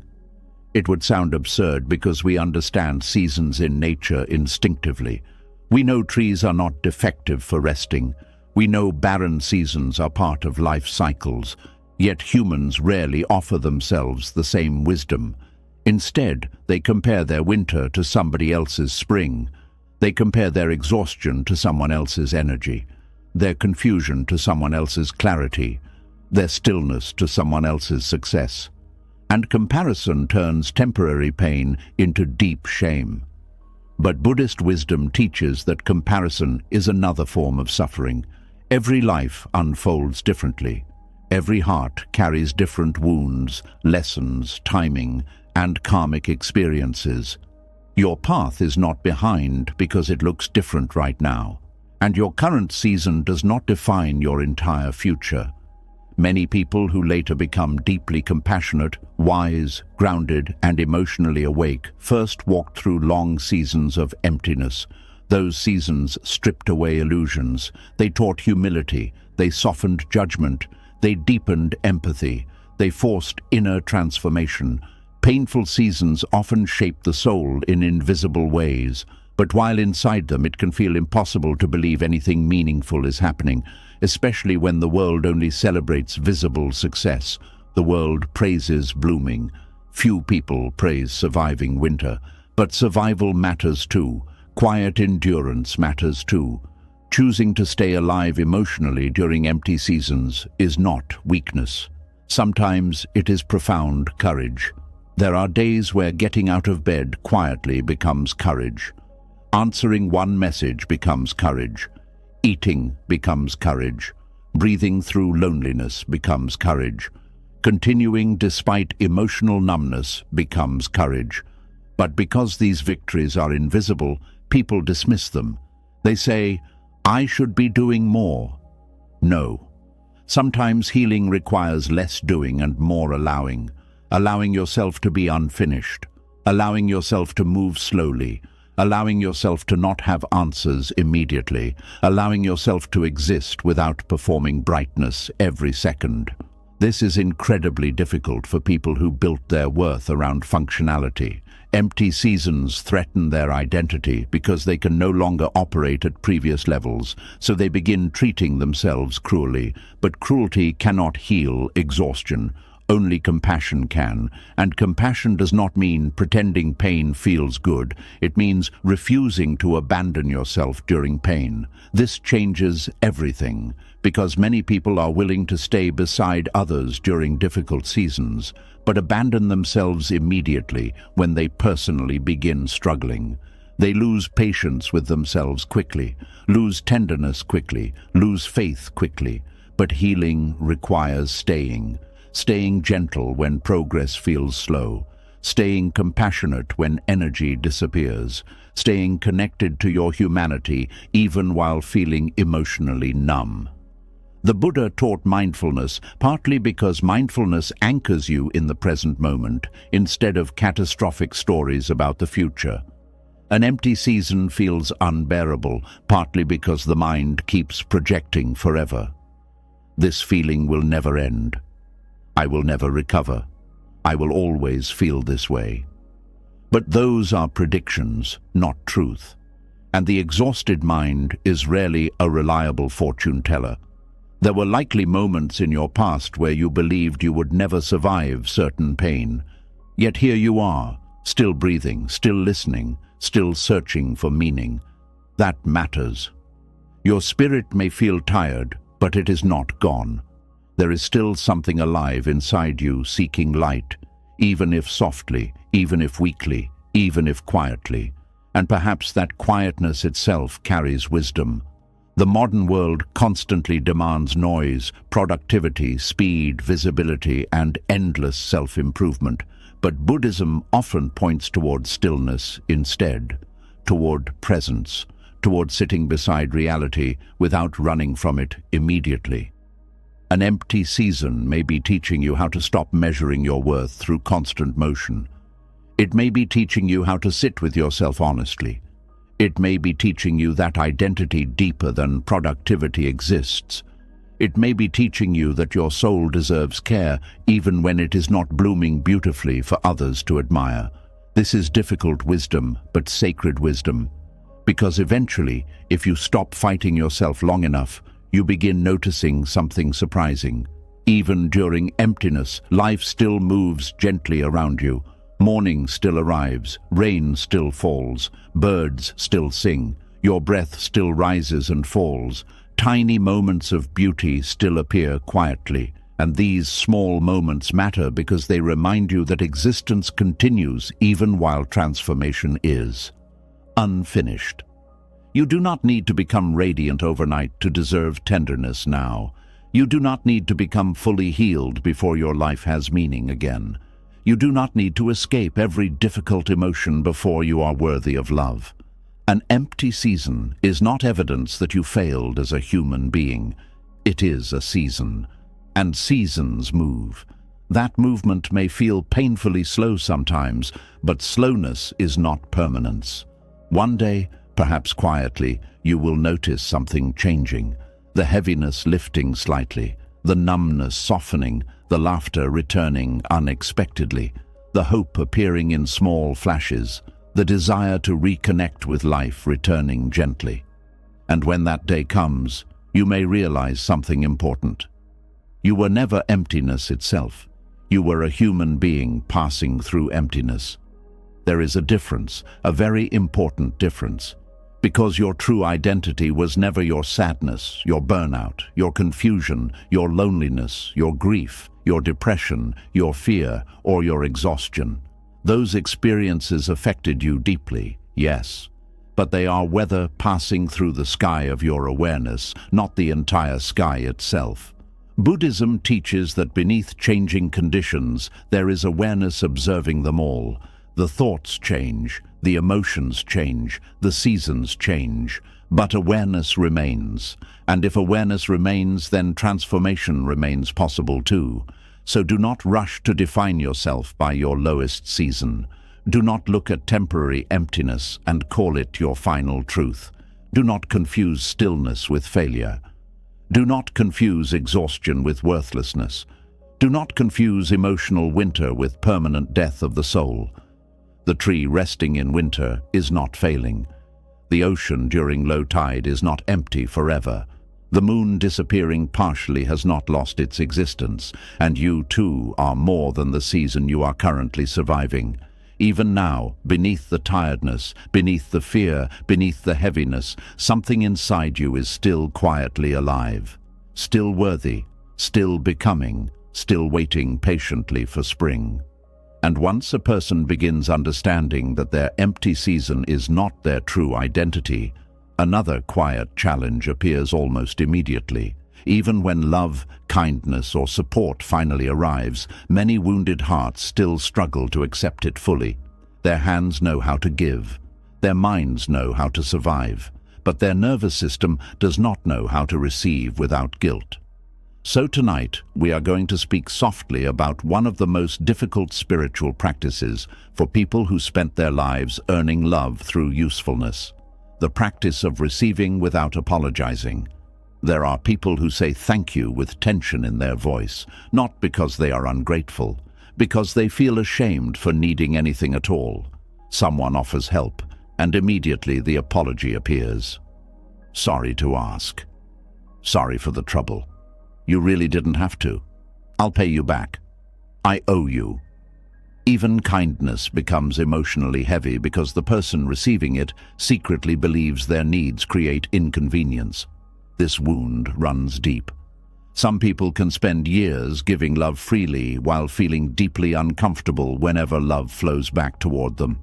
They can comfort others naturally, but when someone comforts them, they become restless. They can support everyone else emotionally, but the moment someone tries to support them, they start minimizing their pain or changing the subject. This is because receiving requires vulnerability, and vulnerability feels dangerous to a heart that learned early that dependence could lead to shame, disappointment, rejection, or emotional abandonment.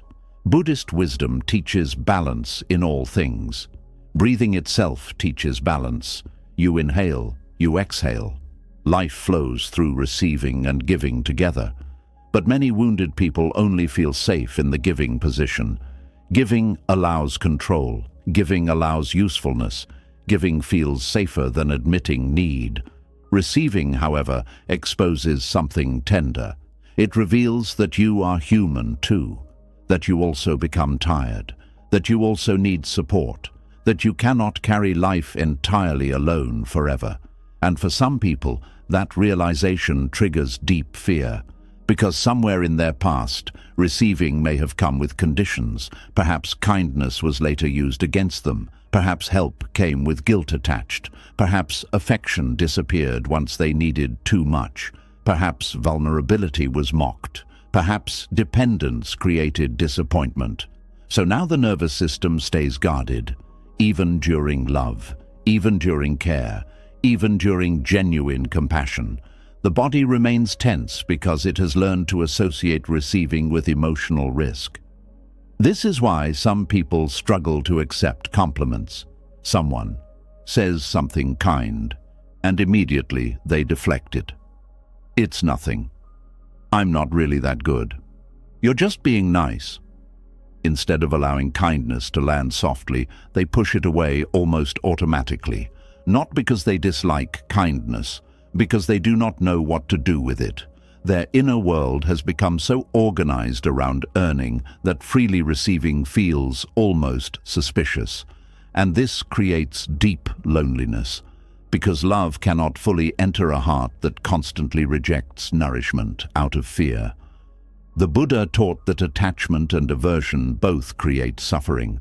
Most people understand attachment easily, but aversion can hide quietly inside people who reject support, reject tenderness, reject help, reject rest, and reject emotional care because they are afraid of depending on anything outside themselves. They become emotionally self-protective, but protection can slowly turn into isolation. Some people pride themselves on never needing anyone. They survive everything alone. They carry pain privately. They handle problems silently. They never ask for much. From the outside, this can look like strength, but often it is exhaustion disguised as independence. True strength is not refusing all support. True strength is allowing yourself to remain human without shame. A person who cannot receive compassion eventually becomes emotionally starved, no matter how much they give. The heart was not designed only to pour outward endlessly. Human beings need warmth flowing inward too. Need is not weakness. Dependency is not always failure. Receiving is not selfishness. And yet many people still panic internally whenever someone cares for them deeply. You can see it in small moments. Someone offers to help carry something, and they refuse automatically even when struggling physically. Someone offers emotional support, and they immediately say, "I'll be okay." Someone gives them a gift, and instead of enjoying it, they feel guilty. Someone tries to comfort them, and they begin apologizing for crying. These reactions are not random habits. They are survival responses created by old emotional conditioning. Perhaps nobody taught them that they deserved gentleness without repayment. Perhaps they learned that receiving made them vulnerable to disappointment. Perhaps they were only valued for what they gave, never for simply existing. So now, every act of care feels emotionally complicated. The mind starts calculating immediately. How can I return this? How long before they resent me? What do they expect from me now? Am I becoming too dependent? This constant internal calculation prevents the nervous system from resting inside love. And rest is important, because love is not only about being seen, it is also about being safely held. Buddhist compassion is not transactional. It does not say, "You deserve kindness only after proving yourself enough." Compassion recognizes suffering and responds gently to it. This is why learning to receive without apologizing becomes spiritual work. It challenges the deep belief that your needs are burdensome. At first, this practice feels uncomfortable, very uncomfortable. If you spent years surviving through hyper-independence, allowing yourself to receive can feel like losing control. The body may tense, guilt may rise, shame may appear. You may feel the urge to immediately repay the kindness somehow. But healing asks you to pause before reacting automatically.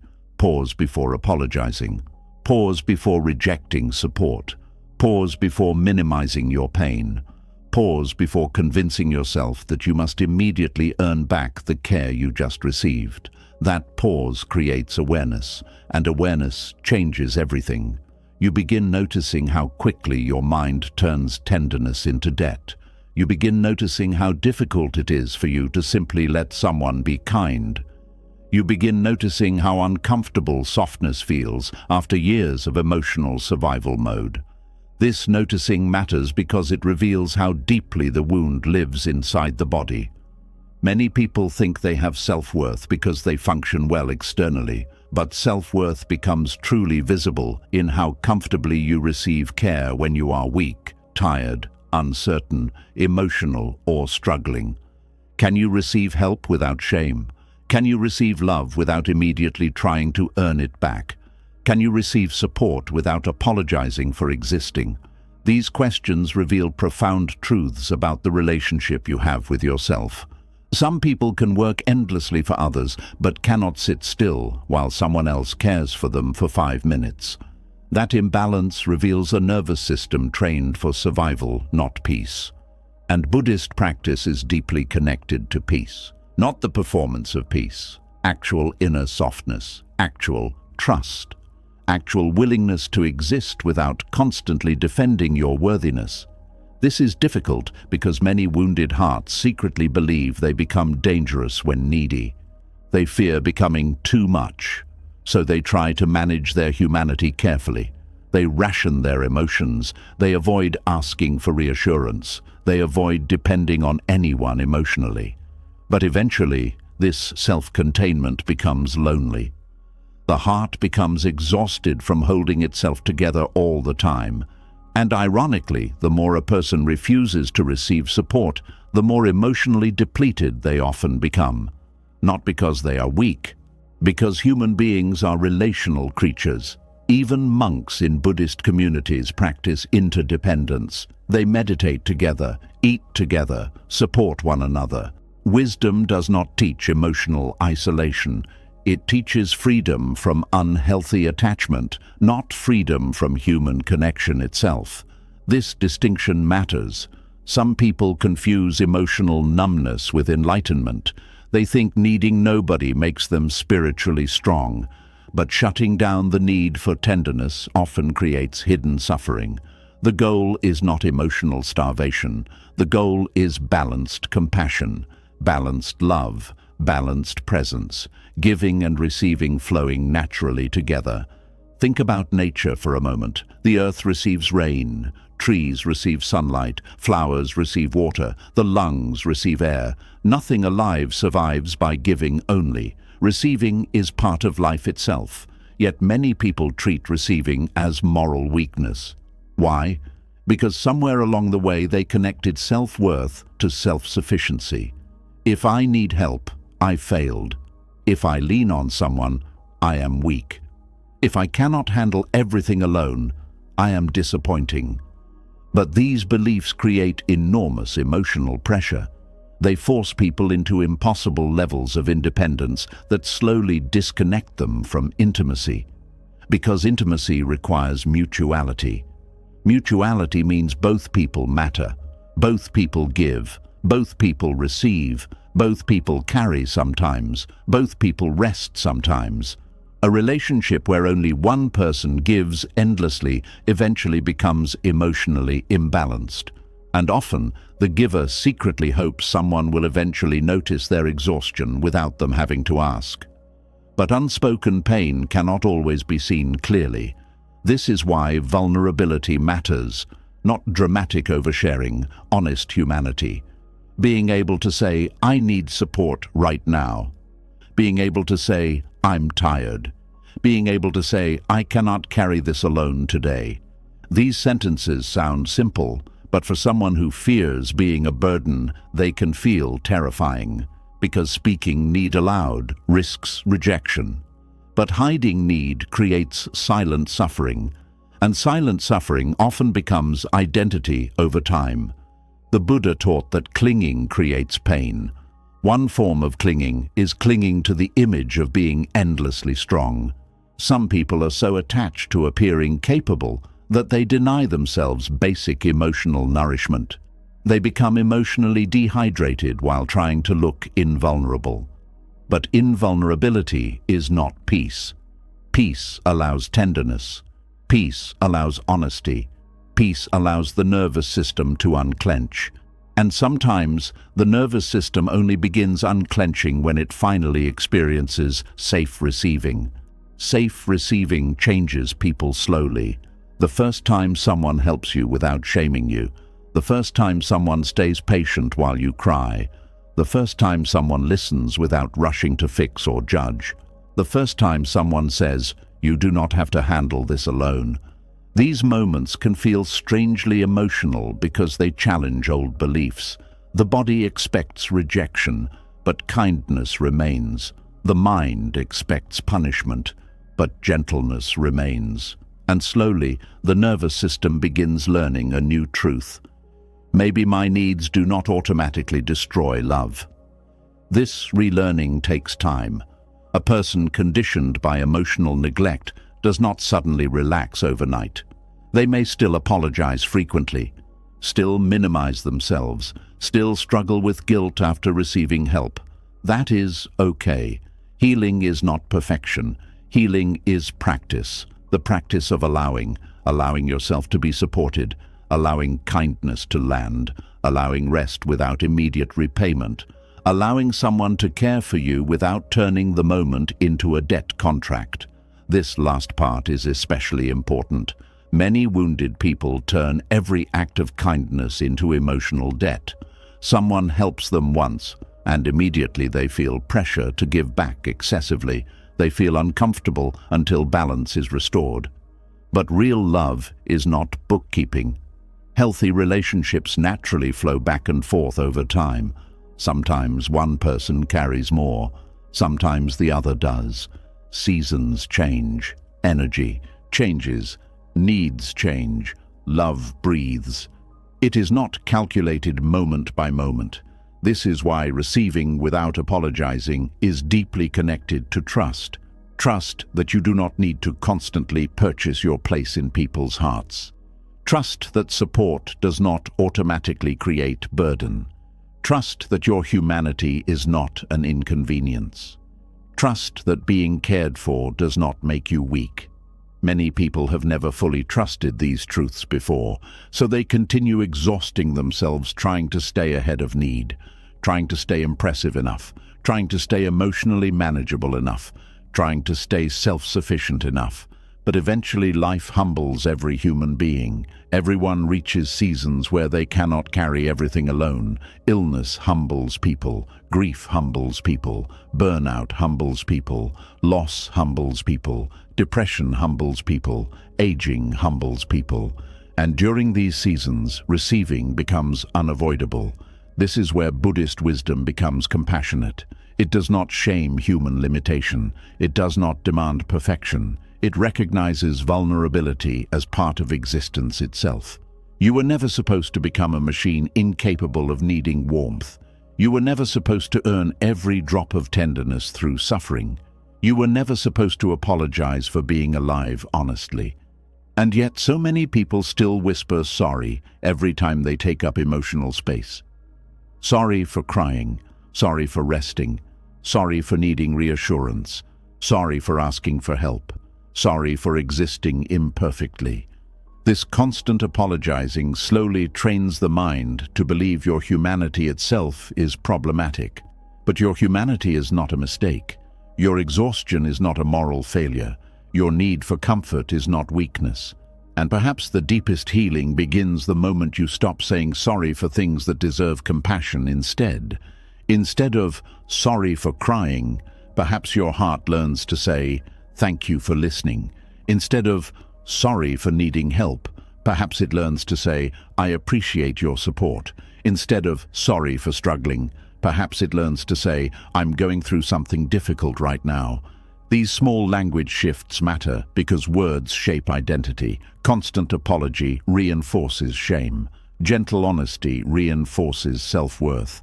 The Buddha often emphasized mindful speech because words carry energy into the mind repeatedly. If you constantly speak about yourself as inconvenience, burden, problem, or failure, your nervous system absorbs that identity deeper and deeper. But if you begin speaking to yourself with compassion, something changes gradually. Not instantly, gradually. You begin softening around your own needs. You begin noticing that worthy people also struggle, that lovable people also become tired, that good people also need support, that being cared for is not proof you failed. And slowly, the fear around receiving begins loosening. This matters because when people cannot receive love properly, they often sabotage closeness unconsciously. They reject help repeatedly. They emotionally withdraw when struggling. They insist they are fine while drowning internally. Over time, this creates distance, even with people who genuinely want to care, not because they are bad people, because they are afraid that if someone truly sees how much they need, they will eventually leave. But real intimacy cannot grow where receiving is constantly blocked.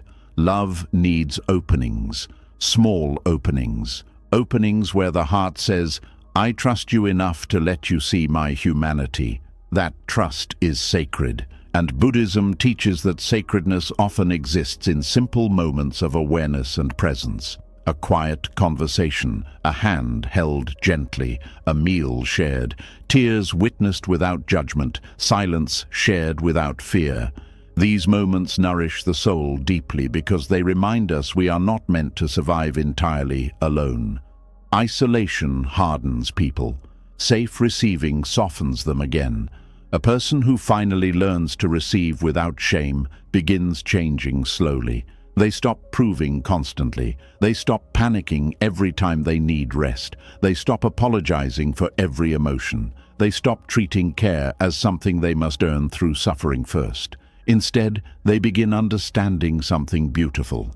Compassion was always meant to include them too, not just others, them too. This realization can feel almost overwhelming at first, because many people spent years giving compassion outward while secretly starving themselves emotionally. They became experts at kindness for everyone except themselves. But self-compassion changes the entire inner world. Self-compassion allows receiving. Self-compassion allows softness. Self-compassion allows human limitation without immediate self-hatred. And perhaps this is why Buddhist self-worth feels so different from worldly self-worth.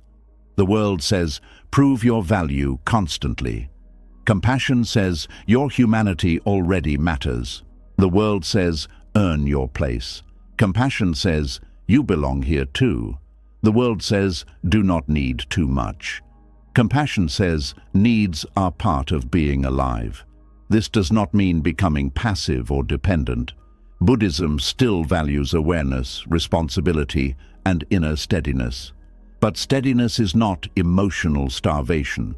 Steadiness is the ability to remain connected to your humanity without drowning in shame about it. And shame has kept many people emotionally hungry for far too long. Hungry for comfort, hungry for gentleness, hungry for reassurance, hungry for safe closeness, hungry for permission to stop performing strength constantly.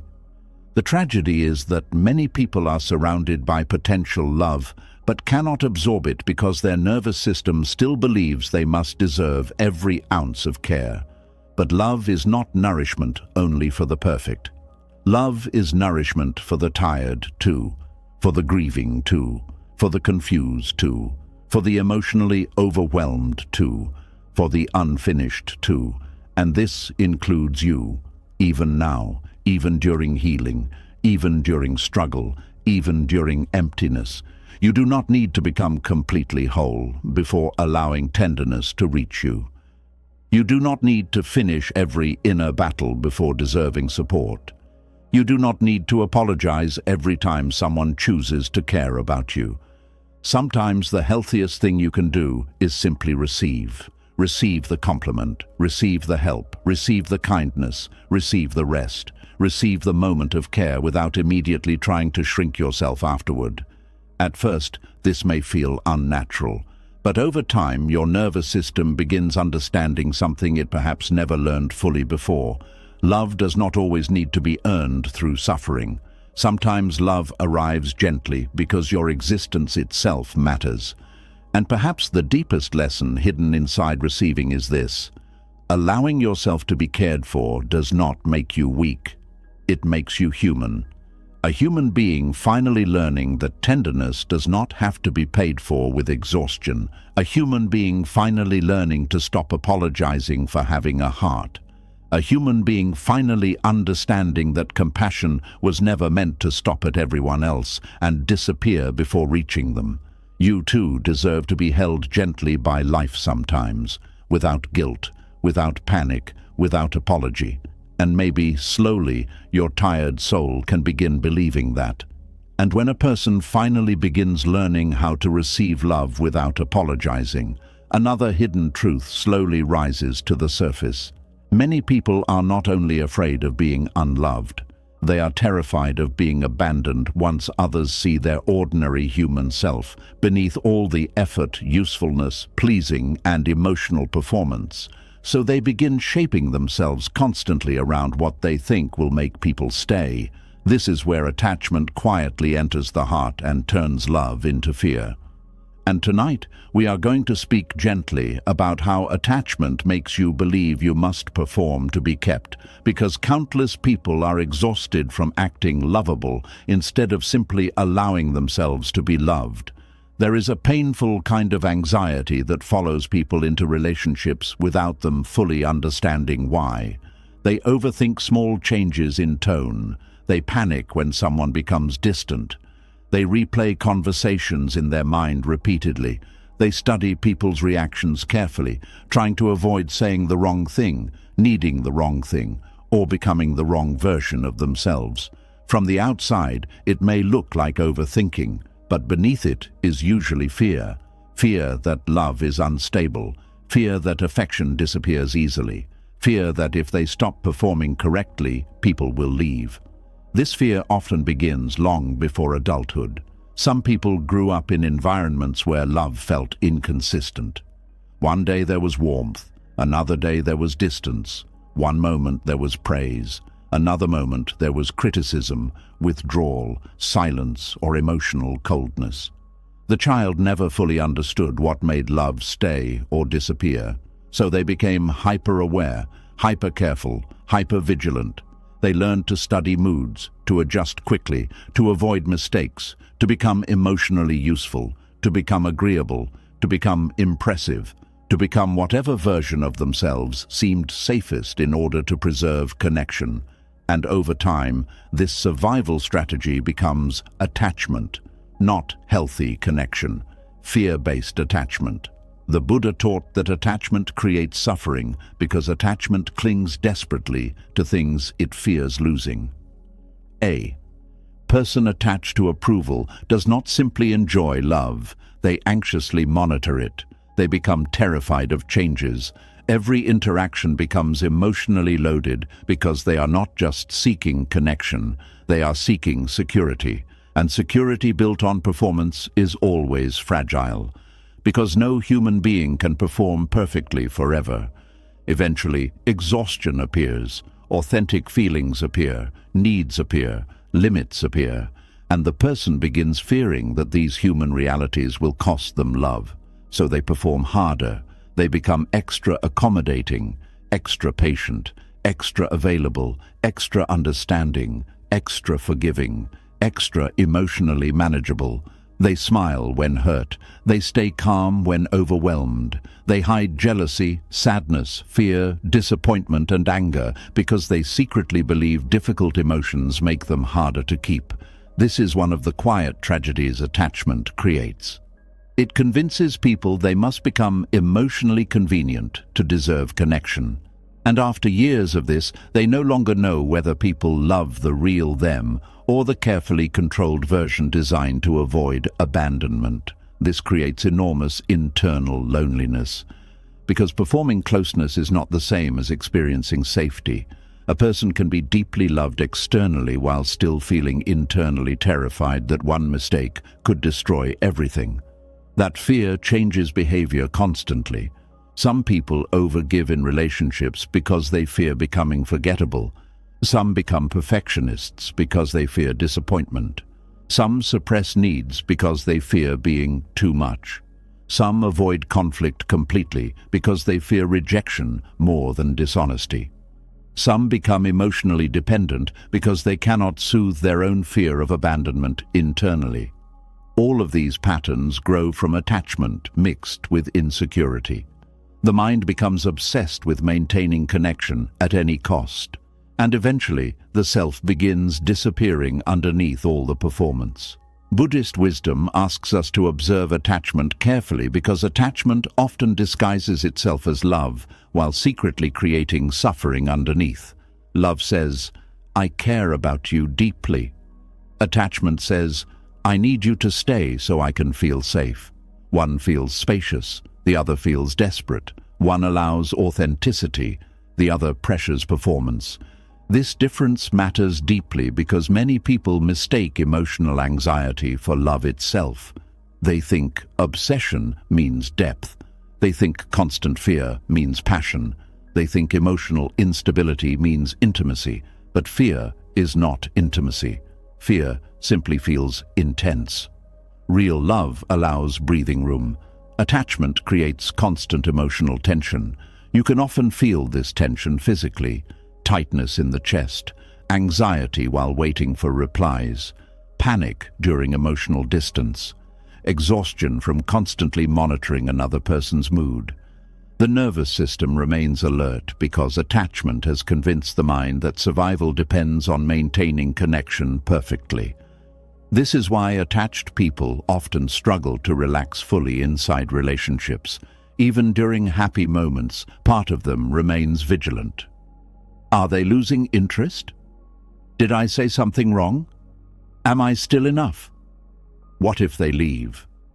The mind becomes trapped in constant emotional scanning, and this scanning becomes exhausting because the person is no longer simply existing naturally. They are managing impressions constantly. This is performance. Performance does not always look dramatic. Sometimes it looks like pretending to be okay when you are hurt. Sometimes it looks like laughing at things that bother you. Sometimes it looks like always being easygoing, even while emotionally starving inside. Sometimes it looks like becoming smaller so others feel more comfortable, and many people become so skilled at this performance that even they forget they are doing it. They call it being loving. But inside, fear is driving everything. Fear that authenticity may lead to abandonment. Fear that honesty may make them undesirable. Fear that setting boundaries may make them harder to love. The Buddha taught that clinging creates suffering partly because clinging is rooted in illusion.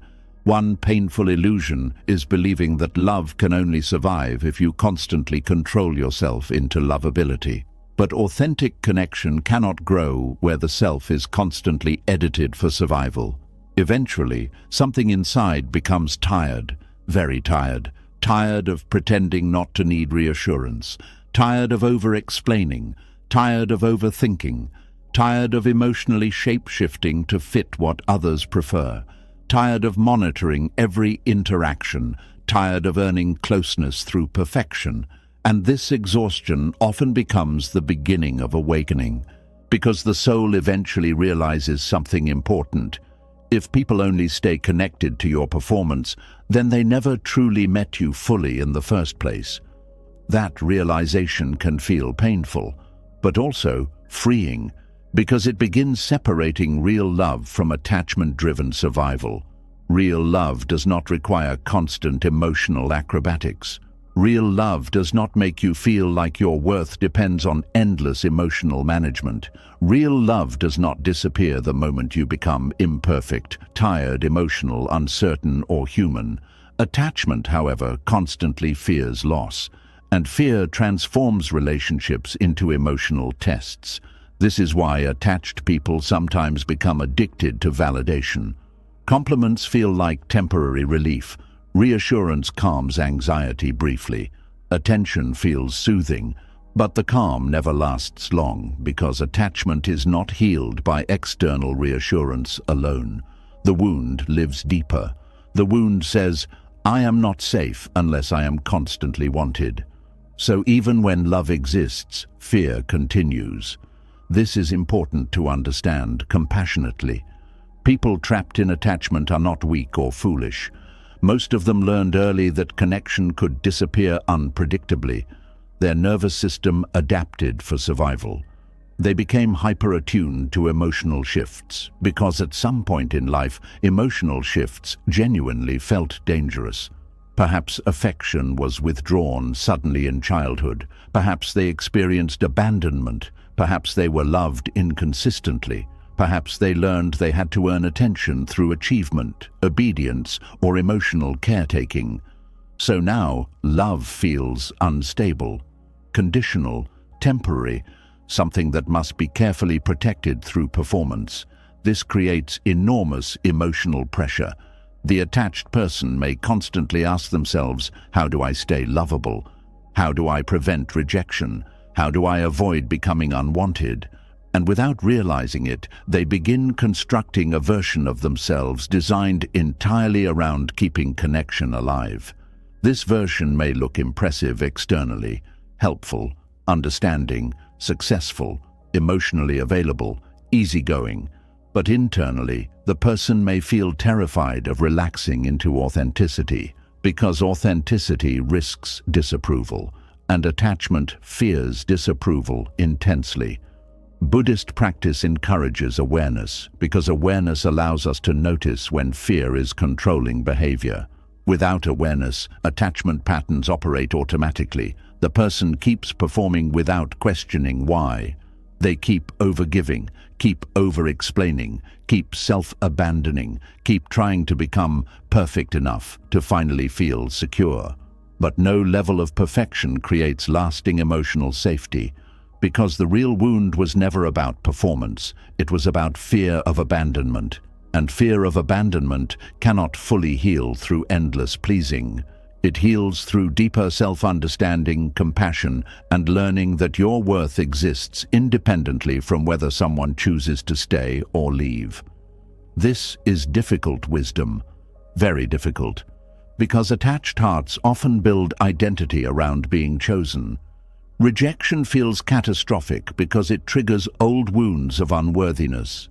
The mind immediately says, if they leave, it means I failed. But another person's departure does not automatically define your value. People leave for many reasons, sometimes because of their own wounds, sometimes because of incompatibility, sometimes because they are emotionally unavailable, sometimes because life changes, sometimes because they cannot meet you where you are. But attachment personalizes everything. It says, if I had been better, they would have stayed. This belief traps countless people in cycles of self-blame, and self-blame fuels even more performance. They think, next time I will be easier, more attractive, less needy, more useful, more patient, more perfect. But perfection is not the cure for abandonment fear. Compassion is. Compassion says, I understand why you became afraid. Compassion says, you learned to perform because you wanted safety. Compassion says, you are allowed to stop shape-shifting for survival. This softness matters because harshness only deepens attachment wounds. Many attached people already judge themselves relentlessly.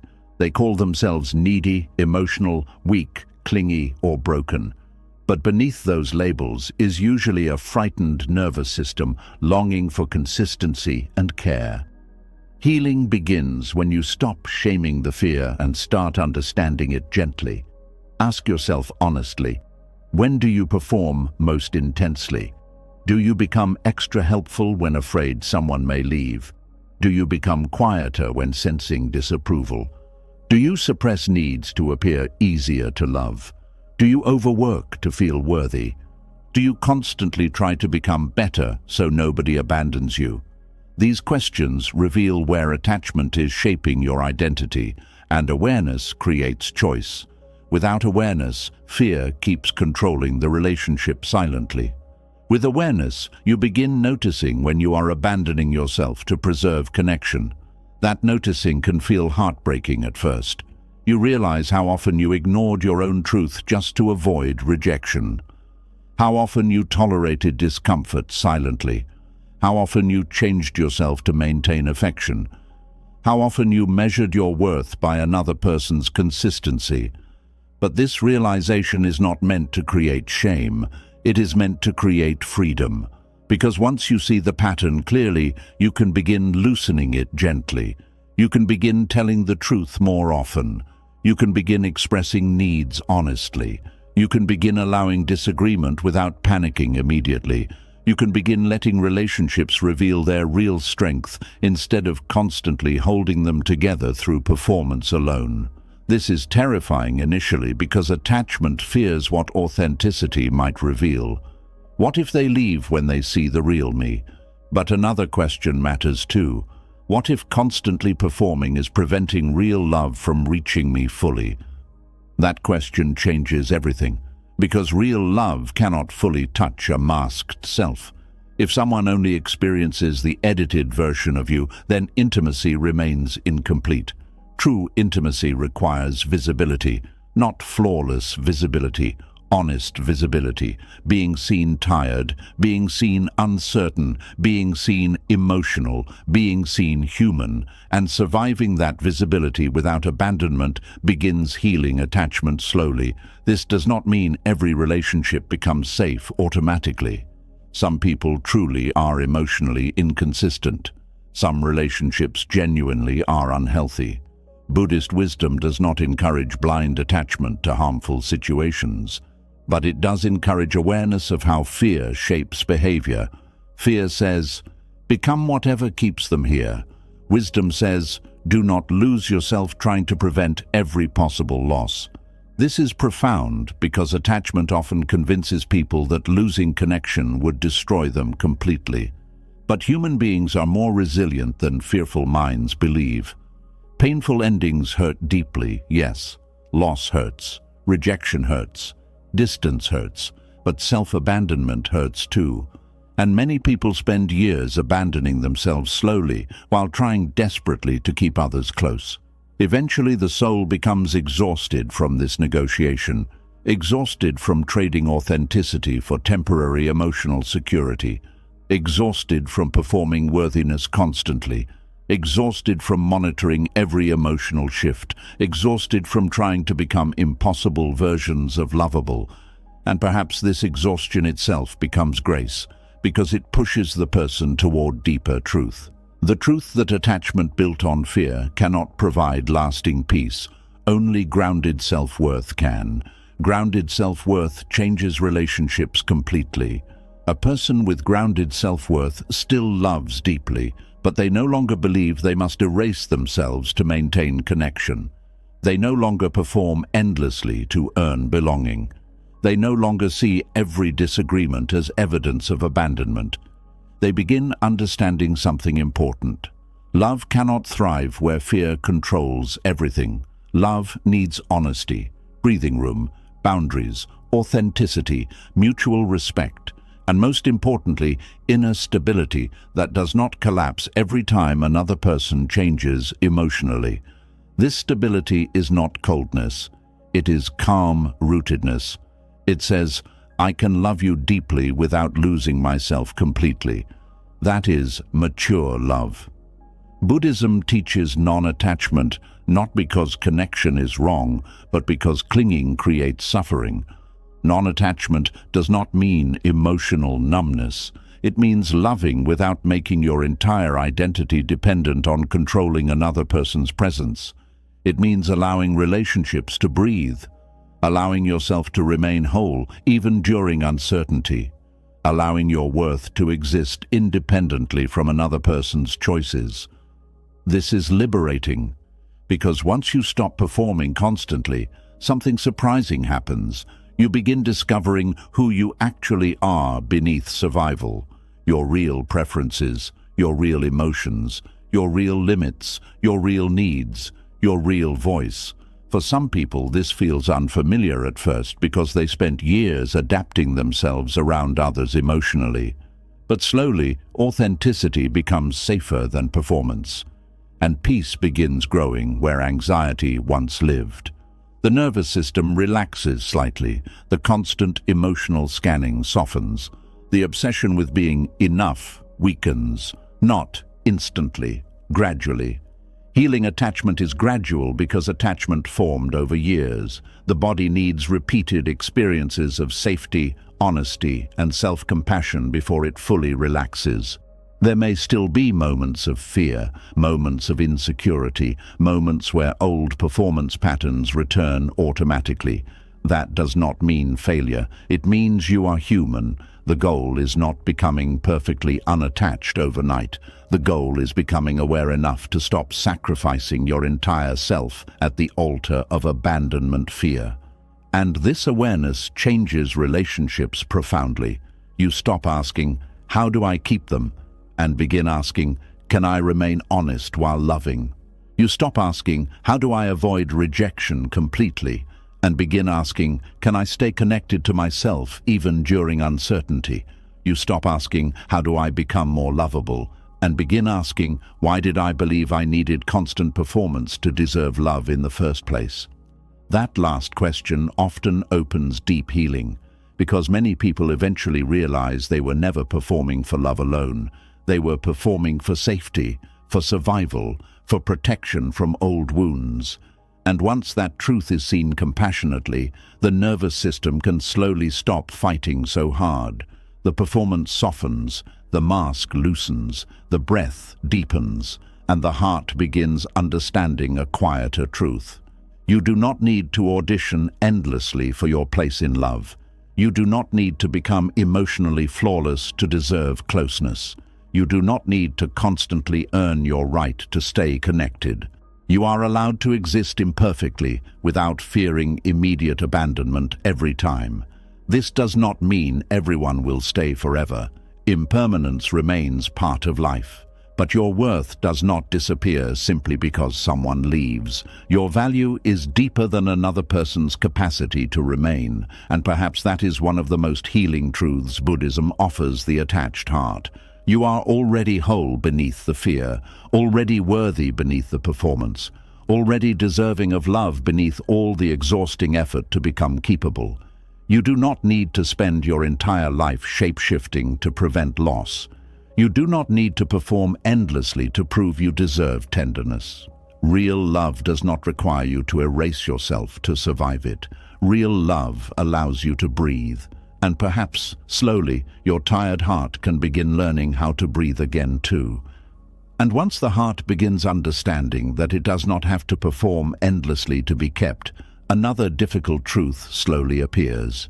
Many people are not only afraid of abandonment, they are afraid of surrendering control long enough to let another human being truly support them. Somewhere deep inside, they still believe that depending on others is dangerous, weak, shameful, or emotionally unsafe. So even when help arrives, they hesitate. Even when compassion reaches toward them, they pull back. Even when their soul is exhausted, they still whisper, "I can handle it." And tonight, we are going to speak gently about the compassion of letting yourself be helped, because some of the kindest people in the world are secretly collapsing under weights they were never meant to carry alone. There is a quiet kind of suffering that comes from always being the strong one. People admire you for it. They praise your resilience. They say things like, "You always handle everything so well."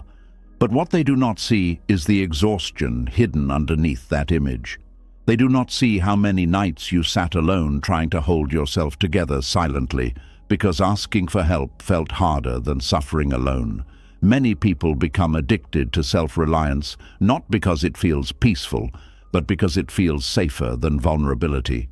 If you do everything yourself, nobody can disappoint you. If you carry everything alone, nobody can let you down. If you never need anyone, nobody can reject your need. At least, that is what the wounded mind believes. But the cost of this emotional armor becomes very heavy over time. A person who never allows themselves to be helped slowly begins carrying life like a lonely mountain. From the outside, they appear stable. Inside, they feel isolated, overwhelmed, emotionally starved, and deeply tired. And the tragedy is that many people do not even realize they are refusing help anymore. The refusal has become automatic. Someone asks how they are doing. "I'm fine." Someone offers support.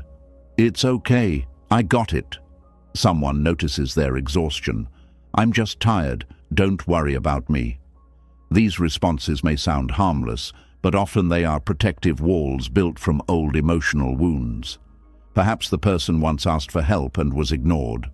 Perhaps vulnerability was mocked. Perhaps their pain overwhelmed emotionally immature people around them. Perhaps they learned early that nobody was truly coming to help, so they stopped expecting support entirely. The Buddha taught that suffering increases when we resist reality instead of meeting it honestly. And one painful resistance many people carry is resistance to needing others at all. They resist their own humanity because humanity feels unsafe. But needing support is not failure. It is part of being alive. Even the body itself survives through interdependence. The lungs need air, the heart needs blood, the earth needs rain. Nothing living survives completely alone, yet wounded people often treat emotional independence as the highest form of strength. They tell themselves, "I should handle this myself." But why? Why must every wound be carried privately? Why must every burden become a silent test of endurance? Why must receiving care feel shameful? Often because the person secretly believes their pain is their responsibility alone. They fear becoming emotionally heavy for others.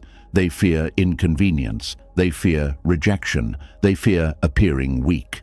So instead of allowing support, they quietly overfunction until their body and spirit begin breaking down.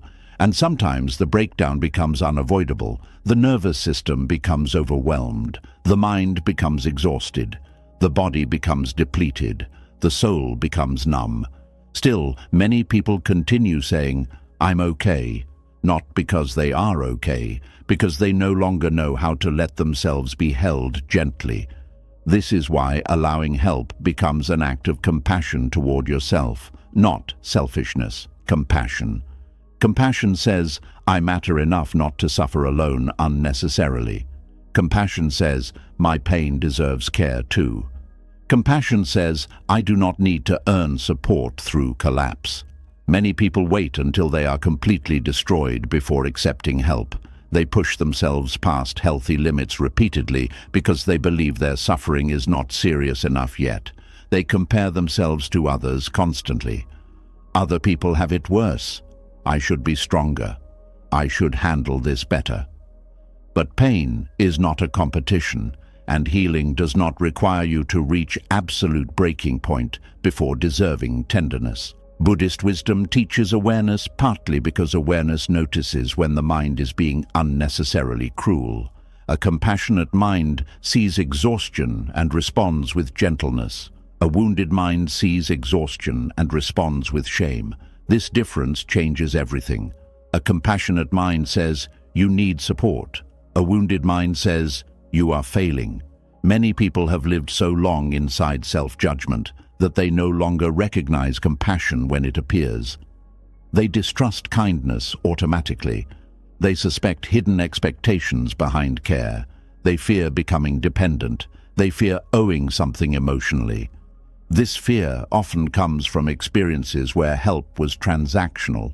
Maybe someone used support to control them later. Maybe kindness came with guilt attached. Maybe vulnerability was later weaponized against them. So now, the nervous system treats receiving help as emotional danger. Even when safe people appear, the body stays guarded. This is important to understand because healing requires patience here. A person who survived through hyper-independence cannot suddenly relax overnight. Their body has been trained for survival, not surrender. And surrender feels terrifying. Not surrender as weakness, surrender as honesty. Honesty that says, "I cannot carry all of this alone." That sentence may sound simple, but for some people, it feels almost impossible to speak aloud. Because asking for help requires letting another person see your limits. And wounded people often believe their limits make them less lovable, so they hide them. They continue performing strength long after the soul has become exhausted. But eventually, the body begins speaking what the mouth refuses to say. Anxiety, burnout, emotional numbness, depression, chronic fatigue, resentment. These are often not just random symptoms. Sometimes they are the body crying out for support after years of unsupported survival. The Buddha understood suffering deeply. He did not tell people to deny pain. He told them to face it with awareness and compassion. Compassion includes accepting that human beings need each other sometimes. This does not mean unhealthy dependence. It means allowing connection, allowing support, allowing care to move toward you without immediately pushing it away. This is difficult for people who built identity around being the helper. The helper often feels valuable while giving, but uncomfortable while receiving. Giving creates control. Receiving creates exposure. When you help others, you stay in the stronger position. When you allow yourself to be helped, you reveal tenderness. And tenderness scares wounded hearts, because tenderness remembers old disappointments. Still, there is something deeply healing about being supported honestly, not because support removes all pain instantly, but because safe support reminds the nervous system that suffering does not always need to happen alone. A hand held gently during grief changes something. A patient conversation during emotional collapse changes something. Someone bringing you food when you are exhausted changes something. Someone listening without trying to fix you immediately changes something. These moments matter more than people realize, not because they solve life completely, because they interrupt loneliness, and loneliness becomes dangerous when suffering is already heavy. Some people are not only carrying pain, they are carrying the belief that they must carry pain silently to deserve respect. This belief destroys people slowly. It turns vulnerability into shame. It turns exhaustion into secrecy. It turns emotional honesty into fear. And eventually, the person becomes emotionally unreachable, even while desperately craving connection. Buddhist compassion softens this hardness slowly. It says, you are allowed to need help without becoming less worthy. It says, being supported does not erase your strength. It says, you do not become a burden because you are struggling. This last truth matters deeply. Many people refuse help because they fear burdening others. They would rather suffer privately than risk feeling emotionally heavy. They apologize constantly, minimize their pain constantly, handle crises alone constantly. But refusing support does not always protect relationships. Sometimes it prevents intimacy from growing, because intimacy requires mutual humanity, mutual trust, mutual care. If one person always gives and never receives, emotional imbalance develops eventually. The relationship becomes centered around performance rather than genuine closeness.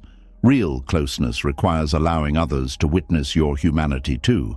Not just your competence, not just your strength, not just your calmness, your humanity, your tiredness, your confusion, your grief, your uncertainty, and surviving that visibility can become profoundly healing. Many people secretly believe that if others truly saw how overwhelmed they feel inside, they would leave. But safe people often move closer during honesty, not farther away. This does not mean everyone will respond perfectly. Some people lack emotional maturity. Some people are uncomfortable with vulnerability because they never learned how to hold pain compassionately. But that does not mean your need for support is wrong. The Buddha never taught self-isolation as enlightenment. He taught compassion, awareness, interconnection, community. Even monks practice together in sanghas because human beings grow differently when surrounded by mindful support. Isolation may feel safer temporarily, but prolonged isolation hardens the heart. It convinces people they must survive every difficulty alone. Over time, this creates emotional exhaustion so deep that even kindness starts feeling unfamiliar. You can see this in people who become visibly uncomfortable when someone helps them. They insist on carrying everything themselves, even while struggling physically or emotionally. They panic if others spend money on them. They reject compliments. They dismiss concern quickly, not because they are arrogant, because receiving feels emotionally unsafe. This is why learning to let yourself be helped requires retraining the nervous system slowly. Small acts matter, allowing someone to listen fully, allowing someone to help without immediate repayment, allowing yourself to say, "I'm having a hard time," allowing someone to sit beside you while you cry, allowing care without turning it into debt. These small moments begin teaching the body something new. Support does not always end in humiliation. That lesson can change an entire life, because many people have spent years trapped inside emotional survival mode. They became hyper-capable because capability protected them from disappointment. But capability without softness eventually becomes loneliness. There is no prize for suffering alone forever. There is no spiritual award for emotional starvation. There is no enlightenment hidden inside refusing every form of support until collapse. Sometimes the wisest thing a person can do is let another human being help carry the weight for a moment. This requires humility too. Humility says, "I am human enough to need support sometimes." Pride often says the opposite. Pride says, "I should not need anyone," but Buddhist wisdom gently dissolves pride because pride often hides fear. Fear of vulnerability, fear of weakness, fear of rejection. True peace is softer. True peace allows interdependence without shame. It allows someone to care for you without feeling like your dignity disappeared. And dignity does not disappear through receiving help. In fact, sometimes dignity deepens through honesty. A person honestly admitting, "I need support right now," may actually be more emotionally courageous than someone pretending endlessly that everything is under control. Pretending is exhausting. Truth is freeing. Not easy, but freeing. This freedom becomes especially important during difficult life seasons. Illness, grief, burnout, depression, financial struggle, emotional collapse. These experiences reveal how fragile human control really is. Nobody remains endlessly strong forever. And when life humbles you, allowing support can become sacred. Not because dependence feels pleasant immediately, because support reminds you that your suffering matters too, that you are not invisible, that you are not abandoned completely, that your humanity deserves gentleness too. Many people cry the first time someone helps them without judgment because their nervous system expected criticism instead of compassion. This reveals how deprived they were emotionally. The body remembers tenderness deeply when it has gone without it for too long. Buddhist compassion asks us to become softer towards suffering, not harder. Yet many wounded people become extremely hard with themselves. They demand impossible strength. They criticize themselves for struggling. They treat emotional exhaustion like personal failure. This harshness blocks support because the person no longer believes they deserve care unless they have completely earned it. But compassion cannot flow into a heart that believes it must constantly justify its pain. At some point, you must stop asking whether your suffering is serious enough before deserving support. If you are hurting, that matters. If you are exhausted, that matters. If you are overwhelmed, that matters. Not because you are weak, because you are alive. And living beings require care sometimes. One of the most painful illusions modern culture teaches is that needing help makes someone less respectable. But some of the strongest moments in life involve allowing yourself to stop pretending, allowing yourself to say, "I can't do this alone right now." That honesty creates connection, because many people around you are secretly carrying the same fear, the fear of appearing weak, the fear of burdening others, the fear of being emotionally needy. When one person speaks honestly, it often gives others permission to stop performing too. This is compassion spreading naturally, not through perfection, through honesty. The Buddha often emphasized the middle path because extremes create suffering. Total emotional dependence creates suffering, but extreme emotional isolation creates suffering too. Balance matters. Healthy support matters. Healthy interdependence matters. Knowing when to carry yourself and when to let others walk beside you matters. And perhaps this is one reason healing feels so emotional sometimes. A person who survived by carrying everything alone suddenly experiences safe support, and the nervous system finally relaxes enough to feel how tired it truly was. That release may look like tears, not weakness, release. Release from years of emotional armor, release from constant vigilance, release from pretending everything was manageable. And this release can become deeply transformative because it teaches the body that softness does not always end in pain.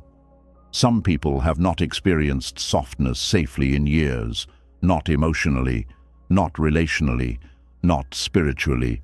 So they become brittle internally, rigid, hyper-independent, over-controlled, always bracing for disappointment. But healing softens rigidity slowly. The shoulders unclench slightly, the breathing deepens slightly, the constant self-protection weakens slightly, and life begins feeling less like solitary survival and more like shared humanity. This does not mean becoming helpless. Buddhism never encourages abandoning responsibility for your own inner life. But there is a profound difference between responsibility and isolation. Responsibility says, I will care for myself honestly. Isolation says, I must survive everything alone. One is healthy, the other slowly empties the spirit. The compassion of letting yourself be helped begins when you stop treating support as evidence of failure. It begins when you stop measuring your worth by how little you need from others. It begins when you understand that needing care during painful seasons does not erase your dignity. You are not less wise because you need comfort, not less spiritual because you feel overwhelmed, not less lovable because you require support, not less strong because life became heavy. The tree bending during storm is not weak. It is surviving wisely, and perhaps you too are allowed to bend sometimes instead of forcing yourself to remain emotionally rigid forever. Because rigidity may protect temporarily, but softness heals. Softness says, I trust this moment enough to stop fighting support. Softness says, I will let someone care about me. Softness says, I do not have to carry every burden in silence. That softness is sacred, not fragile, sacred. Because many people spend their whole lives offering compassion outward while refusing it inward. They become safe places for everyone except themselves. But Buddhist wisdom gently reminds us that compassion must include the self too. You are not excluded from kindness, not excluded from support, not excluded from tenderness, not excluded from care, even now, especially now. And perhaps this is the deepest lesson hidden inside letting yourself be helped. Allowing support does not weaken your spirit. Sometimes it is exactly what allows your spirit to keep living without collapsing under unbearable weight. You were never meant to become emotionally invincible. You were meant to become fully human, a human being capable of loving others deeply while also allowing love to reach them too. A human being capable of strength without denying softness. A human being capable of wisdom without rejecting tenderness. A human being finally learning that receiving compassion does not make them selfish, weak, or burdensome. It makes them alive. And maybe, slowly, your tired heart can begin trusting that truth enough to stop carrying everything alone. And after learning the compassion of letting yourself be helped, another quiet fear often begins revealing itself underneath the surface. Many people are not only afraid of needing support, they are afraid that exhaustion itself makes them undesirable. They secretly believe they are easiest to love when they are energetic, productive, emotionally available, cheerful, strong, and endlessly capable. So the moment tiredness appears, shame appears with it. And tonight, we are going to sit gently beside one of the deepest hidden fears many people carry, the fear that being tired makes them less worthy of love. There is a kind of exhaustion that changes how a person sees themselves, not just physically, emotionally, spiritually, mentally. The person begins moving through life more slowly. Messages become harder to answer. Smiling takes more effort. Social interaction becomes draining. Even simple responsibilities start feeling heavy. And during those moments, something painful often happens inside the mind. The person begins apologizing for their tiredness, not always out loud, internally. They start thinking, I'm not as fun anymore. I'm not as useful anymore. I'm not giving enough. I'm becoming difficult to love. This fear quietly destroys many people from the inside because they no longer allow themselves to rest peacefully. Instead of treating exhaustion like a signal that compassion is needed, they treat it like evidence of failure. But tiredness is not moral failure, it is human reality. The Buddha understood deeply that human beings suffer not only because pain exists, but because they resist pain with shame and self-judgment. Tiredness itself is already difficult. But when the mind adds, you are becoming less lovable because of this, suffering multiplies. Many people have lived so long in performance mode that they only feel valuable when functioning at full capacity. They believe love must constantly be maintained through energy, usefulness, emotional availability, beauty, productivity, or positivity. So when exhaustion arrives, panic follows, because tiredness threatens the identity they built to remain worthy. This is especially true for people who became emotionally useful early in life. Maybe you became the helper, the responsible one, the comforting one, the achiever, the strong one, the dependable one. Your identity became connected to what you could provide. So now, when your energy disappears, you feel like your value disappears too. This creates enormous inner pressure. Even while exhausted, you may still force yourself to overperform emotionally because deep inside you fear what will happen if others see how tired you truly are. You continue replying quickly even when drained. Continue showing up even when depleted. Continue smiling even when empty. Continue giving even when your spirit quietly begs for rest. And eventually, exhaustion becomes deeper because the body is not only carrying tiredness, it is carrying fear. Fear that slowing down will make you forgettable. Fear that rest will make you disappointing. Fear that people only loved the energetic version of you. This fear is heartbreaking because it teaches people to hide their exhaustion instead of honoring it. You can see it everywhere. People saying, I'm fine, while barely functioning. People laughing while emotionally collapsing internally. People continuing to help everyone else while secretly hoping someone notices how tired they are without them having to ask.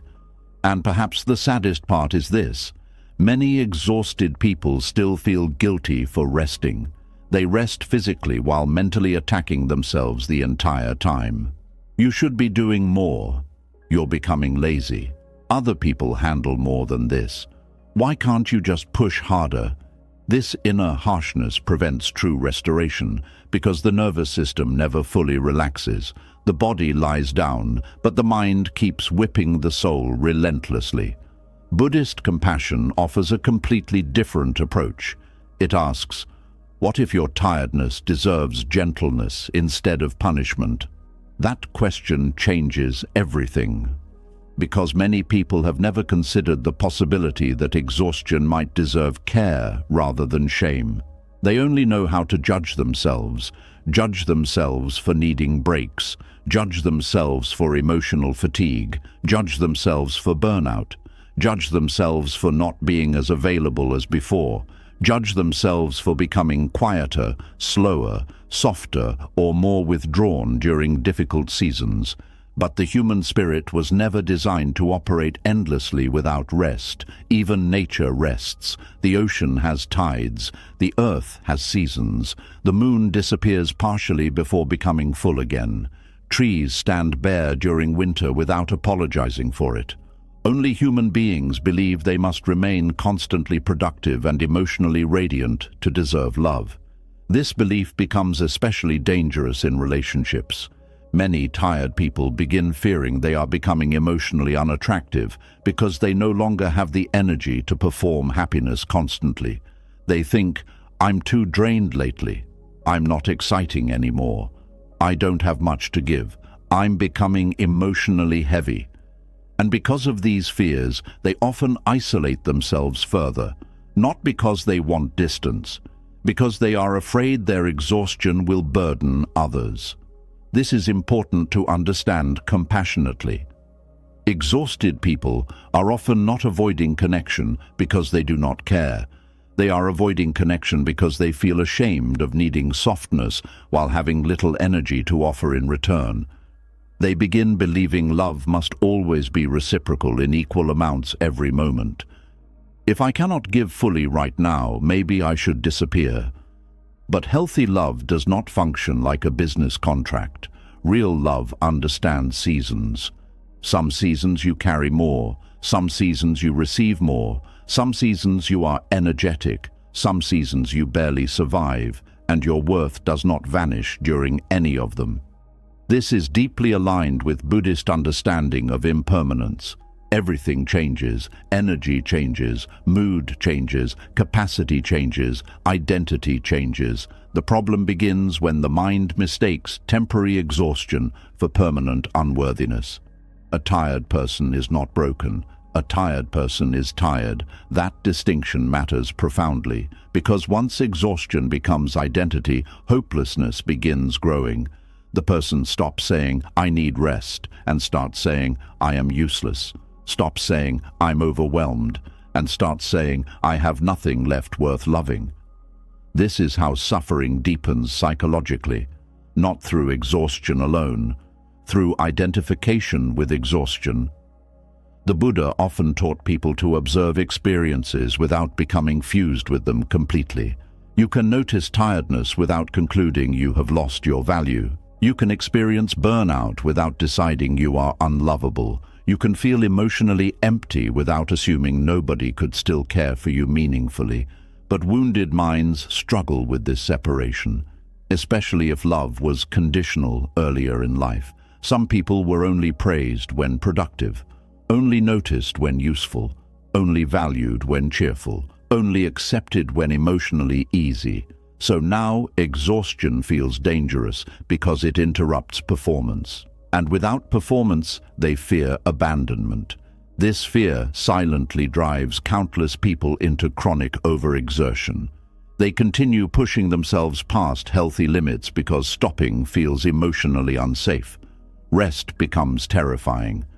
Not because rest itself is bad, because stillness exposes vulnerability.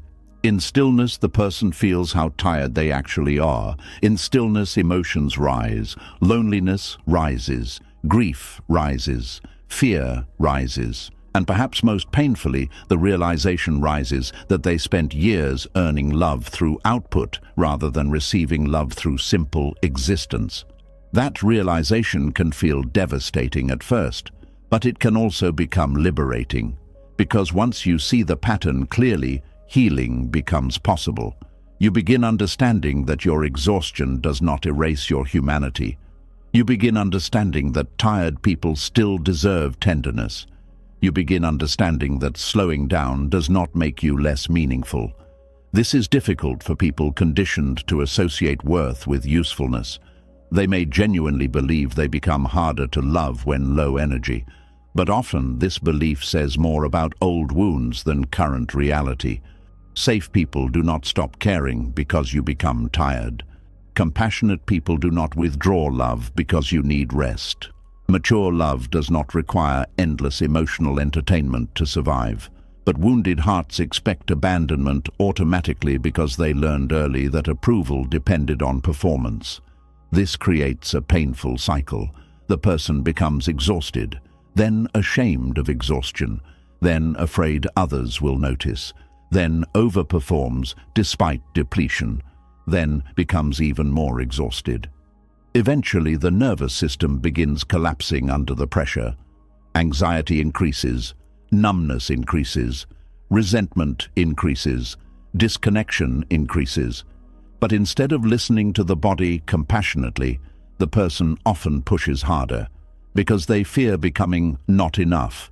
This is where Buddhist wisdom becomes deeply healing. Buddhism does not worship endless productivity. It values awareness, balance, and compassion. It recognizes that suffering intensifies when people fight reality instead of listening to it wisely. If the body is tired, forcing endless performance creates more suffering. If the spirit is exhausted, pretending everything is fine creates more suffering.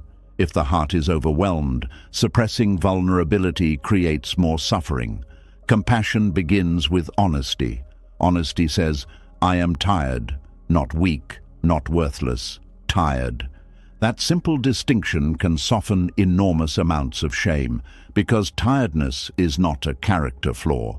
It is not proof you failed spiritually, not proof you are becoming lazy, not proof you are less lovable.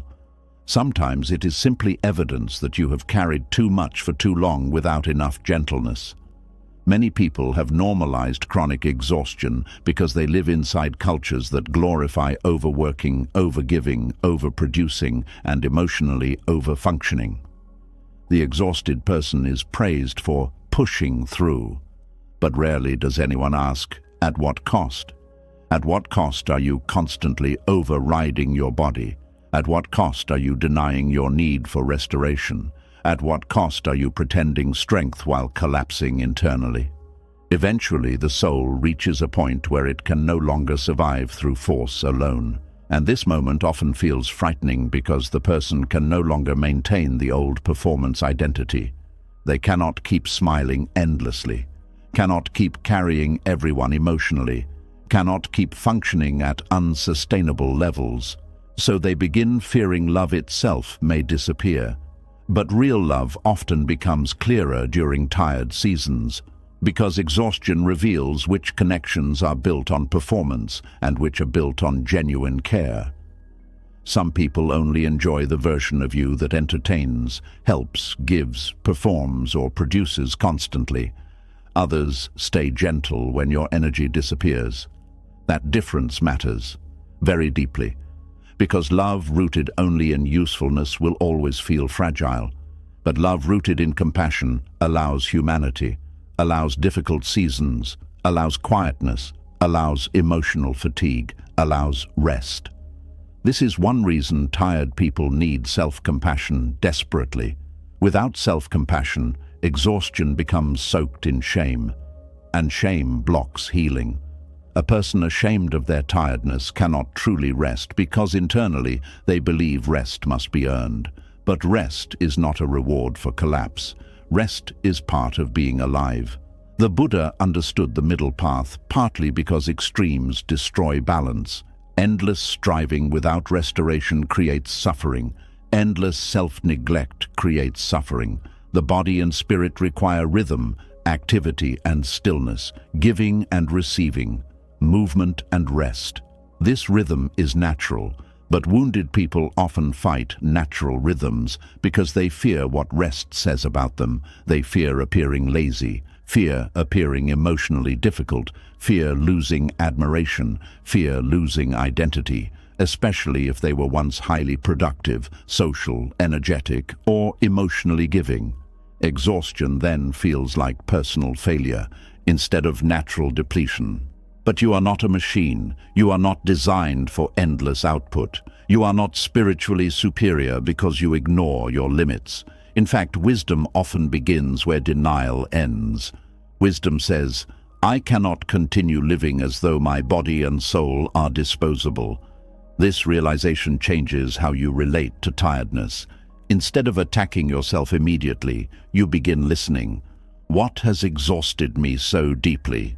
What have I been carrying silently? What needs have I ignored for too long? What pain have I minimized? What pressure am I placing on myself constantly? These questions reveal that exhaustion often has emotional roots too. Some people are not only physically tired, they are tired from people-pleasing, tired from emotional suppression, tired from pretending, tired from hypervigilance, tired from overthinking, tired from surviving relationships where they never felt fully safe, tired from trying endlessly to prove worthiness. This kind of exhaustion reaches the soul, and soul-level exhaustion cannot heal through productivity. It heals through compassion, through honesty, through gentleness, through slowing down enough to stop abandoning yourself internally. Many people fear softness because softness feels unproductive, but softness is often where healing begins. A soft conversation, a soft place to rest, a soft voice replacing inner cruelty, a soft moment of admitting, "I cannot keep doing this to myself." That softness matters profoundly, because tired people are often starving for permission to stop fighting themselves constantly, permission to breathe, permission to rest, permission to exist without performing cheerfulness every second, permission to not have everything together. And perhaps the deepest healing comes when someone finally realizes this. Being exhausted does not erase your right to love, not from others, not from yourself. You do not become emotionally disposable because life became heavy. You do not lose your beauty because your spirit became tired. You do not stop mattering because your energy changed. In fact, tiredness often reveals how much tenderness a person truly deserves. A person carrying invisible pain deserves gentleness. A person surviving burnout deserves gentleness. A person emotionally overwhelmed deserves gentleness, not criticism, not shame. Gentleness. This is difficult for perfectionistic minds to accept. Perfectionism often says, "Only the strongest version of me deserves admiration." But compassion says, "Every version of you deserves care, including the exhausted one." That sentence can feel emotional because many people secretly hate themselves most during low-energy seasons. They feel embarrassed by their slowness, ashamed of their emotional fatigue, frustrated by their limits. But your limits are not proof of failure. Limits are part of being human, and the people capable of real love understand this. Real love does not disappear because you become quieter. It does not vanish because you need rest. It does not punish you for being emotionally overwhelmed. It does not demand endless brightness from a tired soul. Instead, real love often moves closer during exhaustion, closer with patience, closer with understanding, closer with compassion. And perhaps one reason many people struggle to believe this is because they have never experienced love that allowed tiredness safely before. Maybe previous relationships only celebrated the productive version of them. Maybe they were expected to stay emotionally available constantly. Maybe vulnerability was treated like inconvenience. So now they automatically expect rejection during difficult seasons. But not everyone leaves when you become tired. Not everyone needs constant performance from you. Not everyone measures your value through your output. And perhaps the greatest act of self-compassion is finally allowing yourself to stop measuring your own value that way too. You are not more worthy on energetic days than exhausted ones. Not more deserving of kindness when productive. Not more lovable when smiling constantly. Not more meaningful when over-functioning. Your humanity remains valuable through every season, even now, especially now. The tired version of you still deserves tenderness, still deserves rest, still deserves patience, still deserves understanding, still deserves love. And perhaps slowly your heart can begin believing that exhaustion is not evidence that you have become too difficult to keep. Perhaps it is simply evidence that you have been carrying life bravely for too long without enough softness around your spirit. And maybe, instead of punishing yourself for being tired, you can finally place a hand gently over your own heart and whisper something different. You do not need to earn rest. You do not need to apologize for exhaustion. You do not become less worthy because your soul needs time to breathe. Because being tired does not make you less lovable, it makes you human, and humans deserve compassion, especially when they are weary. Tonight you were reminded of something the wounded mind often forgets. Your worth was never created by how useful you are, how productive you are, how strong you appear, or how much you can give to others before collapsing. Beneath the exhaustion, beneath the rejection, beneath the fear of being a burden, there is still a human soul worthy of compassion, rest, connection, and love. You learned that tiredness does not make you less lovable. Empty seasons do not define your identity. Rejection is not proof of unworthiness. And real love was never meant to feel like a performance you must maintain every second just to be kept. The Buddha taught that suffering begins to loosen the moment we stop fighting our humanity with shame. And perhaps tonight, for the first time in a long time, part of your heart finally felt permission to stop proving itself endlessly. Maybe healing will not happen all at once. Maybe some wounds will still ache tomorrow. But something important has already changed. You are beginning to see yourself with softer eyes, and sometimes that is where real transformation quietly begins. Before you leave, I want you to do something simple but powerful. Go into the comments and finish this sentence honestly. Tonight, I realized that You never know who may read your words and finally feel less alone in their own pain. And if this message helped your heart breathe a little softer tonight, subscribe to the channel. We are building a space here for healing, peace, self-worth, and the kind of wisdom that helps tired souls feel human again.